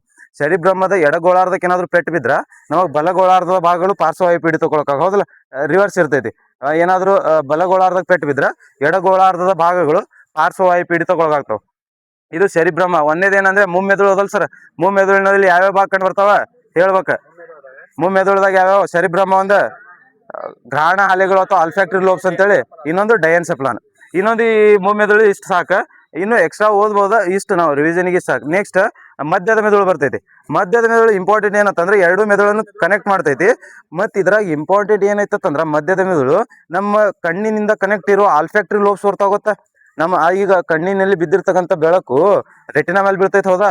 ರೆಟಿನಾ ಮೇಲೆ ಬಿದ್ದಿದ್ದ ಬೆಳಕು ಹೆಂಗ್ ಬೀಳ್ತೈತೆ? ಅದು ರೆಟಿನಾ ಮೇಲೆ ತಲೆ ಕೆಳಗಾದ ಮತ್ತು ಸತ್ಯ ಮತ್ತು ತಲೆ ಕೆಳಗಾದ. ಸತ್ಯ ಪ್ರತಿಬಿಂಬ ಹೆಂಗ್ ಬೀಳ್ತೈತಿ? ಇನ್ವರ್ಟ್ ಇರ್ತೈತಿ. ಸತ್ಯ ಪ್ರತಿಬಿಂಬ ಯಾವಾಗಲೂ ತಲೆ ಕೆಳಗಾಗಿ ಇರ್ತೈತಿ. ಈ ರೆಟಿನಾ ಮೇಲೆ ಸತ್ಯ ಮತ್ತು ತಲೆ ಕೆಳಗಾದ ಪ್ರತಿಬಿಂಬ ಬಿದ್ದಿರ್ತೈತಲ್ಲ, ಈ ಪ್ರತಿಬಿಂಬ ನಮಗ್ ಸೀದಾ ಕಾಣ್ಬೇಕಂದ್ರ ಈ ಕಣ್ಣಿನಿಂದ ಕೆಲವೊಂದು ಆಪ್ಟಿಕಲ್ ನರ್ವ್ಸ್ಗಳು ಕನೆಕ್ಟ್ ಇರ್ತಾವ. ಕಣ್ಣಿಗೆ ಕನೆಕ್ಟ್ ಇರೋ ಆಪ್ಟಿಕಲ್ ನರ್ಸ್ಗಳು ಈ ಮಧ್ಯ ಮೆದುಳು ಇಂಪಾರ್ಟೆಂಟ್ ನೋಡ್ರಿ. ಮಧ್ಯ ಮೆದುಳಿನಿಂದ ಆಪ್ಟಿಕಲ್ ನರ್ಸ್ಗಳು ಈ ನಮ್ದು ಮೇನ್ ಮೆದುಳಿಗೆ ಕಳ್ಸಕ್ಕೆ ಹೆಲ್ಪ್ ಮಾಡ್ತಾವ ನೋಡ್ರಿ. ಸೆರಿಬ್ರಮ ಕಳ್ಸಕ್ಕೆ ಹೆಲ್ಪ್ ಮಾಡೋದು ಈ ಮಧ್ಯ ಮೆದುಳಿರೋ ಆಲ್ಫೆಕ್ಟರಿ ಲೋಬ್ಸ್. ಕಣ್ಣಿಗೆ ಸಂಬಂಧಪಟ್ಟಿರ್ತಕ್ಕಂಥ ಮೆದುಳು ಅಂತಂದ್ರೆ ಮಧ್ಯದ ಮೆದುಳು ನೋಡ್ರಿ. ಕಣ್ಣಿಗೆ ಸಂಬಂಧಪಡುವಂಥ ಮೆದುಳು ಅಂತಂದ್ರೆ ಮಧ್ಯದ ಮೆದುಳು. ಇದು ಮುಮ್ಮೆದುಳು ಮತ್ತು ಹಿಮ್ಮೆದುಳನ್ನು ಕನೆಕ್ಟ್ ಮಾಡ್ತೈತಿ. ನಾವು ಇನ್ನೊಂದು ಓದ್ತೀವಿ ನೆಕ್ಸ್ಟ್ ಹಿಮ್ಮೆದುಳು ಅಂತೇಳಿ. ಹಿಮ್ಮೆದುಳದಾಗ ಬೇರೆ ಬೇರೆ ಭಾಗಗಳನ್ನ ನೋಡ್ತೀವಿ ನಾವು. ಮೆಡುಲ್ಲಾ ಅಬ್ಲಾಂಗೇಟ ಅಂತ ಓದ್ತೀವಿ, ಹೌದಲ್ಲ. ಇದನ್ನು ಏನು ಮೆಡುಲ್ಲಾ ಅಬ್ಲಾಂಗೇಟ ಕನ್ನಡದಾಗ ಏನಂತೀವಿ? ಅನುಮಸ್ತಿಷ್ಕ. ಮೆಡುಲ್ಲಾ ಅಬ್ಲಾಂಗೇಟ ಅಥವಾ ಅನುಮಸ್ತಿಷ್ಕ. ನೆಕ್ಸ್ಟ್ ಫಾನ್ಸ್. ಇನ್ನೊಂದು ಅನುಮಸ್ತಿಷ್ಕ ಅನ್ನಲ್ಲ, ಅದಕ್ಕೆ ಮೆಡುಲ್ಲಾ ಅಬ್ಲಾಂಗೇಟ ಒಂದು, ಆಮೇಲೆ ಅನುಮಸ್ತಿಷ್ಕ ಒಂದು, ಫಾನ್ಸ್ ಒಂದು. ಸೆರಿಬೆಲ್ಲಮ್ ಅಂದ್ರೆ ಅನುಮಸ್ತಿಷ್ಕ, ಹೌದಲ್ಲ. ಇಂಗ್ಲೀಷ್ದಾಗ ನೆನ್ಪಿಡ್ಬೇರಪ್ಪ, ಸುಮ್ಮ ಕನ್ನಡದಾಗ ಕನ್ಫ್ಯೂಸ್ ಆಗೈತೆ ನನಗೆ. ಇನ್ನು ನೋಡ, ಸೆರಿಬೆಲ್ಲಮ್ ಒಂದು, ಫಾನ್ಸ್ ಒಂದು, ಮೆಡುಲ್ಲಾ ಅಬ್ಲಾಂಗೇಟ. ಸೆರಿಬೆಲ್ಲಮ್, ಫಾನ್ಸ್, medulla oblongata. ಈ ಫಾನ್ಸ್ ಏನ್ ಮಾಡ್ತೈತೆ ತಂದಿ ನಾನು ಫ್ರಾನ್ಸಿಗೆ. ಫ್ರಾನ್ಸ್ ಒಳಗೆ ಅವ್ರು ಚಂದ ಕಾಣ್ತಾರಂತ ನೆನ್ಪಿಟ್ಕೋರಿ, ಹೌದಲ್ಲ. ಮುಖದ ಹಾವಭಾವವನ್ನು ತಿಳಿಸ್ಕೊಡುವಂಥದ್ದು ಫಾನ್ಸ್ ಎಂಬ ಭಾಗ ನೋಡ್ರಿ. ಮುಖದ ಹಾವಭಾವ ಎಲ್ಲ ನೀ ಮಾನಸಿಕ ಆಗಿಪ್ಪ, ಯಾರೋ ಬೈದಾರ ನಿಮ್ಗೆ ಮಾನಸಿಕ ಆಗಿ ಅಂದ್ರೆ ನಾ ಹೇಳತ್ತೀನಲ್ಲ, ನೀ ಮಾನಸಿಕ ಯಾಕಾಗ್ಯವ ಅಂತೇಳಿ. ಮಾನಸಿಕ ಆಗಿ ಅಂತೇಳಿ ನಿನ್ನ ಮಕ ಹಿಂಗೆ ಚೇಂಜ್ ಮಾಡೈತೆ ನೋಡ್ರಿ, ಅದು ಫಾನ್ಸ್ ಕೆಲಸ ಮಾಡ್ತೈತೆ. ಫಾನ್ಸ್ದಿಂದ ನಿಂದ ಮುಖದ ಹಾವಭಾವ ಚಂದ ಆಕೈತಿ. ನೆಕ್ಸ್ಟ್ ಮೆಡುಲ್ಲಾ ಅಬ್ಲಾಂಗೇಟದಿಂದ ನಮ್ಮ ಅನೈಚ್ಛಿಕ ಕ್ರಿಯೆಗಳದಾವ ನೋಡ್ರಿ. ಈಗ ವಾಂತಿ ಮಾಡ್ತೀನಿ, ನೀನು ವಾಂತಿ ಬೇಕಂತ ಮಾಡ್ತೇನೆ, ಸುಮ್ ಬರ್ತೈತೆ, ಹೌದಲ್ಲ. ಅದು ತಡ್ಯಾಕೋ ಆಗಲ್ಲ ಒಂದು ಸರಿ, ಹೌದಲ್ಲ. ಹಿಂಗೆ ವಾಂತಿ ಮಾಡೋದು ನಮ್ಮ ಇಚ್ಛೆಗೆ ಒಳಪಡದೇ ಇರುವ ಕೆಲವೊಂದು ಇವು ನಡೀತಾವ ನೋಡ್ರಿ. ಅದನ್ನ ಇದು ಮೆಡುಲ್ಲಾ ಅಬ್ಲಾಂಗೇಟ್ ಆಕೈತಿ. ವಾಂತಿ ಆಮ್ಲೆಟ್ ತಿಂದು ವಾಂತಿ ಮಾಡಿದೆ ಅಂತ ನೆನ್ಬಿಟ್ಟು ಅಷ್ಟೇ. ಈಗ ಮೆಡುಲ್ಲಾ ಅಬ್ಲಾಂಗೇಟ್ ಆತಂದ್ರ ಇವು ನಮ್ದು ಅನೈಚ್ಛಿಕ ಕ್ರಿಯೆಗಳದ ನೋಡ್ರಿ. ಅವಕ್ಕ ಇವೆಲ್ಲ ಅಂದ್ರ ನಮ್ದು ವಾಂತಿ ಗಿಂತಿ ಎಲ್ಲ ನಡೆಯೋದು ಮೆಡುಲ್ಲಾ ಅಬ್ಲಾಂಗೇಟದಿಂದ. ಇನ್ನೊಂದು ಯಾವ್ದು ಉಳಿತ? ಸೆರಿಬೆಲ್ಲಮ್ ನೋಡ. ಈಗ ಆಲ್ಕೋಹಾಲ್ ಒಳಗೆ ಬೆಲ್ಲ ಇರ್ತೈತೆ ಗೊತ್ತಾ? ಆಲ್ಕೋಹಾಲ್ ಒಳಗೆ ಬೆಲ್ಲ ಇರ್ತೈತಲ್ಲ, ಆಲ್ಕೋಹಾಲ್ ಪೀಡಿತರು ಈ ಸೆರಿಬೆಲ್ಲಮ್ ಏನಾದ್ರು ಕರೆಕ್ಟ್ ಆಗಿ ವರ್ಕ್ ಮಾಡ್ಲಿಕ್ಕಂದ್ರ ಆಲ್ಕೋಹಾಲ್ ಪೀಡಿತರು ಕರೆಕ್ಟ್ ಆಗಿ ನಡೆಯಲ್ಲ. ಅಂದ್ರ ನಮ್ಮ ಅಪ್ಪಂದ ರೋಡ್ ಅಂತ ಹೇಳಿ ಫುಲ್ ಇಡೀ ಈ ರೋಡ್ ಮೇಲೆ ನಡೀತಿರ್ತಲ್ಲ, ಯಾರ್ದಲ್ಲಿ ಅಂತಂದ್ರೆ ನಮ್ಮ ಅಪ್ಪಂದ ಇದು ಮನೇನ ಹಾಕ್ಸಾರತ್ತಂತಾರ ಅವ್ರು. ಅಂದ್ರೆ ಇವ್ರದ ಕಂಟ್ರೋಲ್ ಇಲ್ಲ ಕಾರಣ ಅಂತಂದ್ರೆ ಇದು ಯಾವ್ದು ಸೆರಿಬೆಲ್ಲಮ್ ಎಂಬ ಭಾಗದಿಂದ ಇವ್ರು ಸೆರಿಬೆಲ್ಲಮ್ ಆಲ್ಕೋಹಾಲ್ ಪೀಡಿತರಿಗೆ ಸೆರಿಬೆಲ್ಲಮ್ ಭಾಗಕ್ಕೆ ಎಫೆಕ್ಟ್ ಕೊಡ್ತೈತಿ. ಆಲ್ಕೋಹಾಲ್ ತಗೊಂಡ್ರೆ ಆಲ್ಕೋಹಾಲ್ ಕಂಟೆಂಟ್ ಸೆರಿಬೆಲ್ಲಮ್ ಅನ್ನು ಕರೆಕ್ಟ್ ಆಗಿ ವರ್ಕ್ ಮಾಡಕ್ ಕೊಡಲ್ಲ. ಇದು ಅಸಮತೋಲನವಾಗಿ ನಡೀತೈತಿ. ಇಷ್ಟು ನಾವು ಭಾಗಗಳನ್ನ ನೋಡ್ತೀವಿ. ಎನಫ್ ಮೆದುಳು ಬಗ್ಗೆ ಇಷ್ಟು ನೋಡ್ತೀವಿ ನಾವು. ಅಟ್ಲೀಸ್ಟ್ ಮೆದುಳು ಬಗ್ಗೆ ಇಷ್ಟಾದ್ರೂ ಗೊತ್ತಿರ್ಬೇಕು, ಹೌದಾ. ಇಷ್ಟು ಜಸ್ಟ್ ಭಾಗಗಳು ಹೇಳ್ಬಿಡ್ರಿ. ಮುಮ್ಮೆದುಳಿನಲ್ಲಿ ಯಾವ ಭಾಗಗಳು ಕಂಡು ಬರ್ತಾವ ನೀವು ಹೇಳ್ಬೇಕೆಲ್ಲ. ಈಗ ಮಹಾಮಸ್ತಿಷ್ಕ, ಗ್ರಹಣ ಹಾಲೆಗಳು ಮತ್ತು ಡಯನ್ಸೆಫ್ಲಾನ್. ಮಧ್ಯದ ಮೆದುಳು ಎಲ್ಲ ಎದಕ್ಕೆ ಹೆಲ್ಪ್ ಮಾಡ್ತೈತಿ? ನಮ್ ದೃಷ್ಟಿ ಭಾಗ ಅಂತ ಅನ್ಬೋದು. ಆ ಮಧ್ಯದ ಮೆದುಳನ್ನು ದೃಷ್ಟಿ ಭಾಗ ಅಂತ ಅನ್ಬೋದು. ನೆಕ್ಸ್ಟ್ ಹಿಮ್ಮೆದುಳದಾಗ ಯಾವ ಭಾಗ ಕಂಡು ಬರ್ತಾವ? ಸೆರಿಬೆಲ್ಲಮ್, ಫಾನ್ಸ್ ಮತ್ತು ಮೆಡುಲ್ಲಾ ಅಬ್ಲಾಂಗೇಟ. ಸೆರಿಬೆಲ್ಲಮ್, ಫಾನ್ಸ್ ಮತ್ತು ಮೆಡುಲ್ಲಾ ಅಬ್ಲಾಂಗೇಟ ಇವು ಮೂರು ಕಂಡು ಬರ್ತಾವ ನೋಡ್ರಿ. ಮೆದುಳಿನ 3 ಹೊದಿಕೆ ಬರ್ತಾವ, ಹೌದಲ್ಲ. ಡಯಾಮೀಟರ್, ಅರಕ್ನೈಡ್ ಮತ್ತು ಪಯಾಮೇಟ್ ಅಂತೇಳಿ. DAP ಅಂತ ನೆನ್ಪಿಟ್ಕೋ. ಡಯಾಮೀಟರ್, ಇದು ಹಿಂಗೆ ಕೇಳ್ಯಾರ ನೋಡ. ಈ ಹಿಂಗ ಒಂದೊಂದು ನೆನಪು ಮಾಡಿದ್ರೆ ನೆನಪಾಕ, ಹೌದಲ್ಲ. ಸಡನ್ ನೆನಪಲ್ಲ. ಇಲ್ಲಿ ನೋಡ್ರಿ, ಮೆದುಳಿನಲ್ಲಿ ಕಂಡು ಬರುವ ಹೊದಿಕೆಗಳು ಹೊರಗಿನ ಹೊದಿಕೆ, ಮಧ್ಯದ ಹೊದಿಕೆ ಮತ್ತು ಒಳಗಿನ ಹೊದಿಕೆ 3 ಕಾಲಾನುಕ್ರಮದಲ್ಲಿ ಗೊತ್ತಿರ್ಬೇಕು. DAP ಈ ಹೊಲದಾಗೆಲ್ಲ DAP ಹಾಕ್ತಿರೋದಲ್ಲ, DAP ಗೊಬ್ಬರ ಹಾಕ್ತಿರೋದಲ್ಲ. ಡಿ ಅಂತಂದ್ರೆ ಅತ್ಯಂತ ಹೊರಗಿಂದ ಅಂತಂದ್ರೆ ಡಯಾಮೀಟರ್, ಆಮೇಲೆ ಅರಕ್ನೈಡ್, ಆಮೇಲೆ ಪಿ ಅಂದ್ರೆ ಪಯಾಮೇಟ್ ಅಂತ ಬರ್ತೈತೆ. ಡಯಾಮೀಟರ್, ಅರಕ್ನೈಡ್ ಮತ್ತು ಪಯಾಮೇಟ್ ಎಂಬ 3 ಭಾಗಗಳು ಮೆದುಳಿನ 3 ಹೊದಿಕೆಗಳು ನೋಡಿ. ಇವಿಷ್ಟ ನೆನಪಿರ್ಲಿ. ಈ ಮೆದುಳಿನ ಮೇಲ್ಭಾಗ ಐತ್ ನೋಡಿ, ಅದನ್ನು ಕವರ್ ಮಾಡಿರುವಂತ ಹೊದಿಕೆ ಯಾವ್ದ? ಮೆದುಳಿನಲ್ಲಿ ಕಂಡು ಬರುವ ಮೂಳೆ ಯಾವ್ದು? ಮೆನಂಜಿಸ್. ಕ್ರೇನಿಯಂ ಎಂಬ ಏನಿದು ಕ್ರೇನಿಯಂ ಮೂಳೆ ಏನದು ಮೆದುಳಿನ ಅತ್ಯಂತ ಮೂಳೆ. ಇದು ನಮ್ಮ ಏನಂತೀವಿ ಮೆದುಳನ್ನು ಕವರ್ ಮಾಡಿರುವಂತ ಮೂಳೆ ಅಂತಂದ್ರ ಕ್ರೇನಿಯಂ ಅಂತ ಬರ್ತೈತೆ. ಪೊರೆ ಅಂತಂದ್ರೆ ಮೆನಂಜಿಸ್ ಎಂಬ ಪೊರೆ. ಅದಕ್ಕೆ ಏನಾದ್ರೂ ಎಫೆಕ್ಟ್ ಉಂಟಾದ್ರೆ ಮೆನಂಜೈಟ್ ಎಂಬ ಕಾಯಿಲೆ ಕಂಡು ಬರ್ತೈತೆ, ಹೌದಲ್ಲ. ನೆಕ್ಸ್ಟ್ ಬರ್ತೈತೆ ಇಷ್ಟು ನೋಡ್ರಿ ಮೆದುಳು ಬಗ್ಗೆ. ಮೆದುಳದ ಏನ್ ಕೇಳ್ಯಾರ? ಪ್ರಜ್ಞಾಸ್ಥಿತಿಯ ಸ್ಥಳ ಯಾವ್ದಂತ ಕೇಳ್ಯಾರ. ಇವಿಷ್ಟು ಅಟ್ಲೀಸ್ಟ್ ಇಷ್ಟು ಗೊತ್ತಿರ್ಲಿ. ನೆಕ್ಸ್ಟ್ ಸರಿಯಲ್ಲದ ಹೊಂದಿಕೆಯನ್ನು ಆಯ್ಕೆ ಮಾಡಿ. ಸರಿಯಲ್ಲದ ರೈನೋ ವೈರಾಣು ಸಾಮಾನ್ಯ ನೆಗಡಿ. ಎಂಟಮೀಬಾ ಆಮಸಂಖ್ಯೆ ಭೇದಿ. Plasmodium pneumonia. ನೆಕ್ಸ್ಟ್ ಆಪ್ಷನ್ ನೋಡಿ, ಟ್ರೈಕೋಪೈಟಾನ್ ಹುಳಿಕಡ್ಡಿ ರೋಗ. ಟ್ರೈಕೋಪೈಟಾನ್ ಇಂಗ್ಲೀಷ್ ಆಗಿ ಏನಂತೀವಿ ಗೊತ್ತಾ? ಟ್ರೈಕೋಪೈಟಾನ್ ಅಂತೀವಿ. ಹುಳಿಕಡ್ಡಿ ಅಂದ್ರೆ ರಿಂಗ್ ವರ್ಮ್ ಅಂತೇಳಿ. ಟ್ರೈಕೋಪೈಟಾನ್ ರಿಂಗ್ ವರ್ಮ್ ಅಥವಾ ಹುಳಿಕಡ್ಡಿ ಅಂತ ಬರ್ತದೆ. ಯಾವ್ದು ರಾಂಗ್ ಐತಿ ಇದ್ರಾಗ? ಪ್ಲಾಸ್ಮೋಡಿಯಂ. ಹೌದಲ್ಲ. ಪ್ಲಾಸ್ಮೋಡಿಯಂ ಅನ್ನೋದು ನಿಮೋನಿಯಾ ಅಲ್ಲ. ಪ್ಲಾಸ್ಮೋಡಿಯಂ ವೈವಾಕ್ಸ್ ಅನ್ನೋದು ಇದೊಂದು ಏನಿದು ಇದೊಂದು ಪ್ರೋಟೋಜೋವಾ. ಅಂದ್ರೆ ಮಲೇರಿಯಾ ಬರ್ತೈತೆ. ಅದ್ರಲ್ಲಿ ಪ್ಲಾಸ್ಮೋಡಿಯಂ ವೈವಾಕ್ಸ್ ಇಂದ ಮಲೇರಿಯಾ ಬರ್ತೈತಿ. ವೆಕ್ಟರ್ ಆಗಿ ಯಾವ್ದು ಕೆಲಸ ಮಾಡ್ತೈತಿ ಇಲ್ಲಿ? ಹೆಣ್ಣು ಅನಾಫಿಲಿಸ್ ಸೊಳ್ಳೆ. ಹೆಣ್ಣು ಅನಾಫಿಲಿಸ್ ಸೊಳ್ಳೆದಿಂದ ಒಂದರಿಂದ ಮತ್ತೊಬ್ಬರಿಗೆ ಇದಾಗತ್ತೆ, ಅಂದ್ರೆ ಟ್ರಾನ್ಸ್ಫರ್ ಆಗೋದು ಹೆಣ್ಣು ಅನಫಿಲಿಸ್ ಸೊಳ್ಳೆಯಿಂದ. ಪ್ಲಾಸ್ಮೋಡಿಯಂ ಓಯಾಕ್ಸ್ ಎಂಬ ಇದರಿಂದ ಆದಿಜೀವಿಯಿಂದ ಈ ಮಲೇರಿಯಾ ರೋಗ ಕಂಡು ಬರ್ತೈತಿ. ನೆಕ್ಸ್ಟ್ ಇನ್ನೊಂದು ಏನು ಕೊಟ್ರಿ ಇಲ್ಲಿ, ಎಂಟಮೀಬಾ ಹಿಸ್ಟೋಲಿಥಿಕಾ ಅಂತ ಒಂದು ಆದಿಜೀವಿ ಬರ್ತೈತೆ ಹೌದಲ್ಲ. ಆಮಶಂಖ್ಯೆ ಭೇದಿ ಅಥವಾ ಡಿಸೆಂಟ್ರಿ ಅಂತೀವಿ ನೋಡ್ರಿ. ಯಾವ್ದು ಆಮಶಂಖ್ಯೆ ಡಿಸೆಂಟ್ರಿ ಅಂತ ಅಂತೀವಿ ನೋಡ್ರಿ, ಅಂದ್ರೆ ಕಲುಷಿತವಾದ ನೀರು ಕುಡಿಯೋದ್ರಿಂದ ಒಂಥರ ಹೊಟ್ಟೆ ಪೇನ್ ಬರ್ತೈತಿ ನೋಡ್ರಿ, ಅದು ಆಮಶಂಖ್ಯೆ ಭೇದಿ ಎಂಟಮೀಬಾ ಹಿಸ್ಟೋಲಿಥಿಕಾ ಎಂಬ ಆದಿಜೀವಿಯಿಂದ ಬರ್ತೈತಿ. ಎಂಟಮೀಬಾ ಹಿಸ್ಟೋಲಿಥಿಕಾ ಎಂಬ ಆದಿಜೀವಿ. ನೆಕ್ಸ್ಟ್ ಇನ್ನೊಂದು ಏನೈತಿ, ಹುಳಿಕಡ್ಡಿ ರಿಂಗ್ ವರ್ಮ್. ರಿಂಗ್ ವರ್ಮ್ ಅನ್ನೋದು ಯಾವ ಶಿಲೀಂಧ್ರ, ಅದು ಟ್ರೈಕೋಪೈಟಾನ್ ಎಂಬ ಶಿಲೀಂಧ್ರದ ರಿಂಗ್ ವರ್ಮ್ ಬರ್ತೈತಿ ನೋಡಿ. ಈ ರಿಂಗ್ ವರ್ಮ್ ಎದ್ರಿಂದ ಬರ್ತೈತೆ ಅನ್ನೋದು ನೋಡಿರ್ಬೇಕು. ಇದೊಂದು ಶಿಲೀಂಧ್ರದಿಂದ ಬರ್ತೈತಿ ರಿಂಗ್ ವರ್ಮ್. ಇದು ಟ್ರೈಕೋಪೈಟಾನ್ ಎಂಬ ಶಿಲೀಂಧ್ರದಿಂದ ಈ ರಿಂಗ್ ವರ್ಮ್ ಕಂಡು ಬರ್ತೈತಿ ನೋಡ್ರಿ. ನಾವು ಬೇರೆ ಬೇರೆ ನೋಡ್ತೀವಿ. ಮತ್ತೆ ಇದೈತಿ ನೋಡ್ರಿ, ಇನ್ನೊಂದು ಆದಿಜೀವಿಗಳಿಂದ ಬರ್ತಕ್ಕಂಥ ರೋಗಗಳು ಇದೇ ಆದದು ಏನದು ತೇಸ್ತೆನೋಣದಿಂದ ವೆಕ್ಟರ್ ತೇಸ್ತೆನೋಣ ನೆನಪಾಗೋದು ಎದರ ನಿದ್ರಾ ರೋಗ ಹೋದ ಸ್ಲೀಪಿಂಗ್ ಸಿಕ್ನೆಸ್ ಅಂತೀವಲ್ಲ. ಈ ಸ್ಲೀಪಿಂಗ್ ಸಿಕ್ನೆಸ್ ನಿದ್ರಾ ರೋಗ ಇದನ್ನು ಸ್ಥಾನಿಕ ವ್ಯಾಧಿ ಅಂತೀವಿ. ಸ್ಥಾನಿಕ ವ್ಯಾಧಿ ಎಂಡೆಮಿಕ್ ಅಂತೀವಲ್ಲ. ಸ್ಥಾನಿಕ ವ್ಯಾಧಿ ಅಂತಂದ್ರೆ ಎಂಡೆಮಿಕ್ ಹೋದಲ್ಲ, ಒಂದು ಸ್ಥಾನಕ್ಕೆ ಸಂಬಂಧಪಟ್ಟಿರ್ತಕ್ಕಂಥದ್ದು ಇದು ಎಂಡೆಮಿಕ್. ಅದು ಸರಳಗಳಗಂಡ ರೋಗ ಅಂತ ನೋಡಿ, ಇದನ್ನು ಸಹಿತ ಒಂದು ಎಂಡೆಮಿಕ್. ಇದು ಸ್ಥಾನಿಕ ವ್ಯಾಧಿ. ಇದನ್ನು ಸ್ಲೀಪಿಂಗ್ ಸಿಕ್ನೆಸ್ ಸ್ಥಾನಿಕ ವ್ಯಾಧಿ ನೋಡಿ, ಕೇವಲ ಆಫ್ರಿಕಾದಲ್ಲಿ ಮಾತ್ರ ಕಂಡು ಬರುವಂತ ರೋಗ ಇದು. ಈ ಸ್ಲೀಪಿಂಗ್ ಸಿಕ್ನೆಸ್ ಯಾವ ಒಂದು ಪ್ರೋಟೋಜೋವಾದಿಂದ ಉಂಟಾಗ್ತೈತಿ? ಇದು ನೋಣ ಅಥವಾ ಪ್ರೋಟೋಜೋವಾ ಯಾವ್ದ? ಟ್ರೈಪನೋಸೋಮಾ ಬುಸ್ಸಿ ಎಂಬ ಪ್ರೋಟೋಜೋವಾ ಮೇ ಬಿ ಹೌದಲ್ಲ. ಟ್ರೈಪನೋಸೋಮಾ ಬುಸ್ಸಿ ಎಂಬ ಪ್ರೋಟೋಜೋವಾದಿಂದ ಈ ಇದು ನಿದ್ರಾ ರೋಗ ಉಂಟಾಗ್ತೈತೆ ನೋಡ್ರಿ, ಸ್ಲೀಪಿಂಗ್ ಸಿಕ್ನೆಸ್ ಅಂತೀವಿ. ನೆಕ್ಸ್ಟ್ ಇನ್ನೊಂದು ಎತ್ತಂದ್ರೆ ಈ ಇನ್ನೊಂದು ಕಾಲಾ ಅಜಾರಿ ಅಂತ ಬರ್ತೈತೆ ಗೊತ್ತಾ. ಇದು ಕಾಲಾ ಅಜಾರಿ ಸಹಿತ ಒಂದು ಪ್ರೋಟೋಜೋವಾದಿಂದ ಉಂಟಾಗ್ತೈತಿ. ಈ ಕಾಲಾ ಅಜಾರಿ ಬರಕ್ ಕಾರಣವಾದ ಪ್ರೋಟೋಜೋವಾ ಯಾವ್ದ? ಈ ಕಾಲಾ ಅಜಾರೆ ಎಂಬ ಪ್ರೋಟೋಜೋವಾದಿಂದ ಉಂಟಾಗ್ತೈತಿ. ಇದಕ್ಕೆ ಹೆಲ್ಪ್ ಮಾಡುವಂತ ಅಂದ್ರೆ ಇದು ವೆಕ್ಟರ್ ಯಾವ್ದಂತ ಹೇಳ್ರಿ, ಅದು ಪ್ರೋಟೋಜೋವಾ ನೋಡುವಂತ. ಆಮೇಲೆ ವೆಕ್ಟರ್ ಯಾವ್ದ? ವಿಬ್ರಿಯೋ ಕಾಲರಾ ಅಂದ್ರೆ ವೈರಸ್ ಆತದು, ಬ್ಯಾಕ್ಟೀರಿಯಾ ಆತದು. ಇದು ಕಾಲಾ ಅಜಾರೆ ಬೇರೆ, ಕಾಲರಾ ರೋಗ ಬೇರೆ. ಇದು ನೆನ್ಪಿಟ್ಕೋರಿ. ಕಾಲಾ ಅಜಾರೆ ರೋಗ ಬೇರೆ, ಕಾಲರಾ ರೋಗ ಬೇರೆ. ಕಾಲರಾ ಅಂತಂದ್ರೆ ವಿಬ್ರಿಯೋ ಕಾಲರಾ ಎಂಬ ಬ್ಯಾಕ್ಟೀರಿಯಾದಿಂದ ಉಂಟಾಗ್ತೈತೆ ಅದು. ಇದು ಕಾಲಾ ಅಜಾರೆ ಅಂತಂದ್ರ ಪ್ರೋಟೋಜೋವಾದಿಂದ ಉಂಟಾಗ್ತೈತಿ. ಕಾಲಾ ಅಜಾರೆ ಪ್ರೋಟೋಜೋವಾದಿಂದ ಅಥವಾ ಆದಿಜೀವಿಯಿಂದ ಉಂಟಾಗ್ತೈತಿ. ವಿಬ್ರಿಯೋ ಕಾಲರಿ ಅಂತಂದ್ರೆ ಬ್ಯಾಕ್ಟೀರಿಯಾದಿಂದ. ಇದು ಕಾಲು ಅಜಾರೆ ವೆಕ್ಟರ್ ಆಗಿ ಕೆಲಸ ಮಾಡೋದಂದ್ರ ಸ್ಯಾಂಡ್ ಫ್ಲೈ ಇದು ಬರ್ತೈತಿ ಗೊತ್ತಾ, ಮರಳು ನೊಣ. ಮರಳು ನೊಣದಿಂದ ವೆಕ್ಟರ್ ಆಗಿ ಕೆಲಸ ಮಾಡ್ತೈತಿ ನೋಡ್ರಿ. ಇಲ್ಲಿ ಕಾಲಾ ಅಜಾರೆ ಮರಳು ನೊಣ ವೆಕ್ಟರ್ ಆಗಿ ಕೆಲಸ ಮಾಡ್ತೈತಿ. ಇವಿಷ್ಟು ಇವು ಕೆಲವೊಂದು ರೋಗಗಳ ಬಗ್ಗೆ ಎಷ್ಟು ಗೊತ್ತಿರಲಿ. ಕಾಲಾ ಅಜಾರೆ ಲಿಸ್ಮೇನಿಯಾ ಎಂಬ ಪ್ರೋಟೋಜೋವಾ ನೋಡ್ರಿ. Very good. ಲಿಸ್ಮೇನಿಯಾ ಎಂಬ ಪ್ರೋಟೋಜೋವಾದಿಂದ ಕಾಲಾ ಅಜಾರೆ ಬರ್ತೈತಿ. ಲಿಸ್ಮೇನಿಯಾ ಎಂಬ ಪ್ರೋಟೋ ನೋಡಿ, ಹೆಣ್ಣು ಮರಳು ನೊಳ ಅಥವಾ ಮರಳು ನೊಳ ಅಥವಾ ಅಂದ್ರೆ ಸ್ಯಾಂಡ್ ಫ್ಲೈ ಅಂತ ಬರ್ತೈತಲ್ರಿ. ಈ ಸ್ಯಾಂಡ್ ಫ್ಲೈದಿಂದ ಕಾಲಾ ಅಜಾರೆ ಟ್ರಾನ್ಸ್ಫರ್ ಆಗತ್ತೆ. ಹೇಳತ್ತಿದ್ ಅರ್ಥ ಆಗತೈತಿ? ನಾನು ಕೇಳತೈತಿ ಹೌದಲ್ಲ ಎಲ್ಲರಿಗೂ ಕರೆಕ್ಟ್? ಕಾಲಾ ಅಜಾರೆ ಅಂತೇಳಿ ಇವು ಬೇರೆ ಬೇರೆ ಹೇಳ್ತೀವಿ. ಈಗ ಸ್ಲೀಪಿಂಗ್ ಸಿಕ್ನೆಸ್ ಅಂದೇ ನೋಡ್ರಿ. ಸ್ಲೀಪಿಂಗ್ ಸಿಕ್ನೆಸ್ ಅಂದ್ರೆ ಅದಕ್ಕೆ ಅದರಿಂದ ಇದು ಅದ ಪ್ರೋಟೋಜೋವಾ ಯಾವ್ದು? Trypanosoma brucei. ಪ್ರೋಟೋಜೋವಾ ನೆನಪಿಟ್ಕೊ. ವೆಕ್ಟರ್ ನೆನಪಿಟ್ಕೋರಿ. ಪ್ರೋಟೋಜೋವಾ ವೆಕ್ಟರ್ ಅಂತಂದ್ರೆ ಹರಡಿಸುವ ಒಂದು ಮಾಧ್ಯಮ ಇರ್ತೈತಲ್ಲ ಮಧ್ಯದಲ್ಲಿ. ಈಗ ನನ್ನಿಂದ ನಿನಗೆ ಈಗ ವೈರಸ್ ನಿನ್ನಿಂದ ನನಗೆ ಬರ್ಬೇಕಂದ್ರ ಗಾಳಿ ಮೂಲಕ ಹೆಂಗ್ ಬರ್ತೈತಿ ನೋಡ್ರಿ, ಅದೇ ತರ ಇವೆಲ್ಲ ಗಾಳಿ ಮೂಲಕ ಬರಲ್ಲ. ಒಂದು ಮಧ್ಯದಲ್ಲಿ ಒಂದು ಜೀವಿ ಹೆಲ್ಪ್ ಮಾಡ್ತೈತಿ ಒಬ್ಬರಿಂದ ಒಬ್ಬರಿಗೆ ಟ್ರಾನ್ಸ್ಫರ್ ಮಾಡಕ. ಅದ್ರಾಗ ಈ ನಿದ್ರಾ ರೋಗ ಅನ್ನೋದು ತೇಸ್ತೆ ಎಂಬ ನೋಡ ಮಧ್ಯಸ್ಥಿಕೆ ವಹಿಸ್ತೈತಿ. ಟ್ರೈಪನೋಸೋಮಾ ಬುಸ್ಸಿ ಎಂಬ ಪ್ರೋಟೋಜೋವಾದಿಂದ ಬರ್ತೈತಿ. ಮತ್ ನೆಕ್ಸ್ಟ್ ಇದು ಬಿಟ್ರ ನೆಕ್ಸ್ಟ್ ಯಾವ್ದತ್ತಂದ್ರೆ ಕಾಲಾ ಅಜಾರೆ. ಕಾಲಾ ಅಜಾರೆ ಅದರಿಂದ ಅದು ಪ್ರೋಟೋಜೋವಾ ಹೇಳ್ರಿ ನನಗೆ. ಯಾವ್ದ್ರಿ? ಲಿಸ್ಮೇನಿಯಾ ಎಂಬ ಪ್ರೋಟೋಜೋವಾ. ಲಿಸ್ಮೇನಿಯಾ ಎಂಬ ಪ್ರೋಟೋಜೋವಾದಿಂದ ಕಾಲಾ ಅಜಾರೆ ಬರ್ತೈತಿ. ನೆಕ್ಸ್ಟ್ ಇದು ವೆಕ್ಟರ್ ಆಗಿ ಕೆಲಸ ಮಾಡೋದು ಇದರಲ್ಲಿ ಮರಳು ನೊಣ ಇಲ್ಲಿ ವೆಕ್ಟರ್ ಆಗಿ ಕೆಲಸ ಮಾಡ್ತೈತಿ.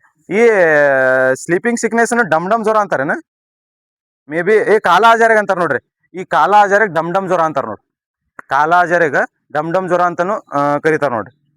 ಇವಿಷ್ಟ ಅಟ್ಲೀಸ್ಟ್ ಇವು ಕೆಲವೊಂದು ಪ್ರೋಟೋಜೋವಾದಿಂದ ಬರ್ತಕ್ಕಂಥ. ಈ ಪ್ರೋಟೋಜೋವಾ ಅನ್ನೋದು ಈ ವೈರಸ್ ಅನ್ನೋದು ಇದು ಏಕಕೋಶೀಯ ಜೀವಿ, ಬಹುಕೋಶೀಯ ಜೀವಿ. ಇದು ವೈರಸ್ ಅನ್ನೋದು ಇದು ಒಂದು ಏಕಕೋಶೀಯ ಜೀವಿ, ಏನು ಬಹುಕೋಶ ಜೀವಿ. ಇದು ಯಾವುದೇ ಕೋಶ ಅಲ್ಲ. Very good.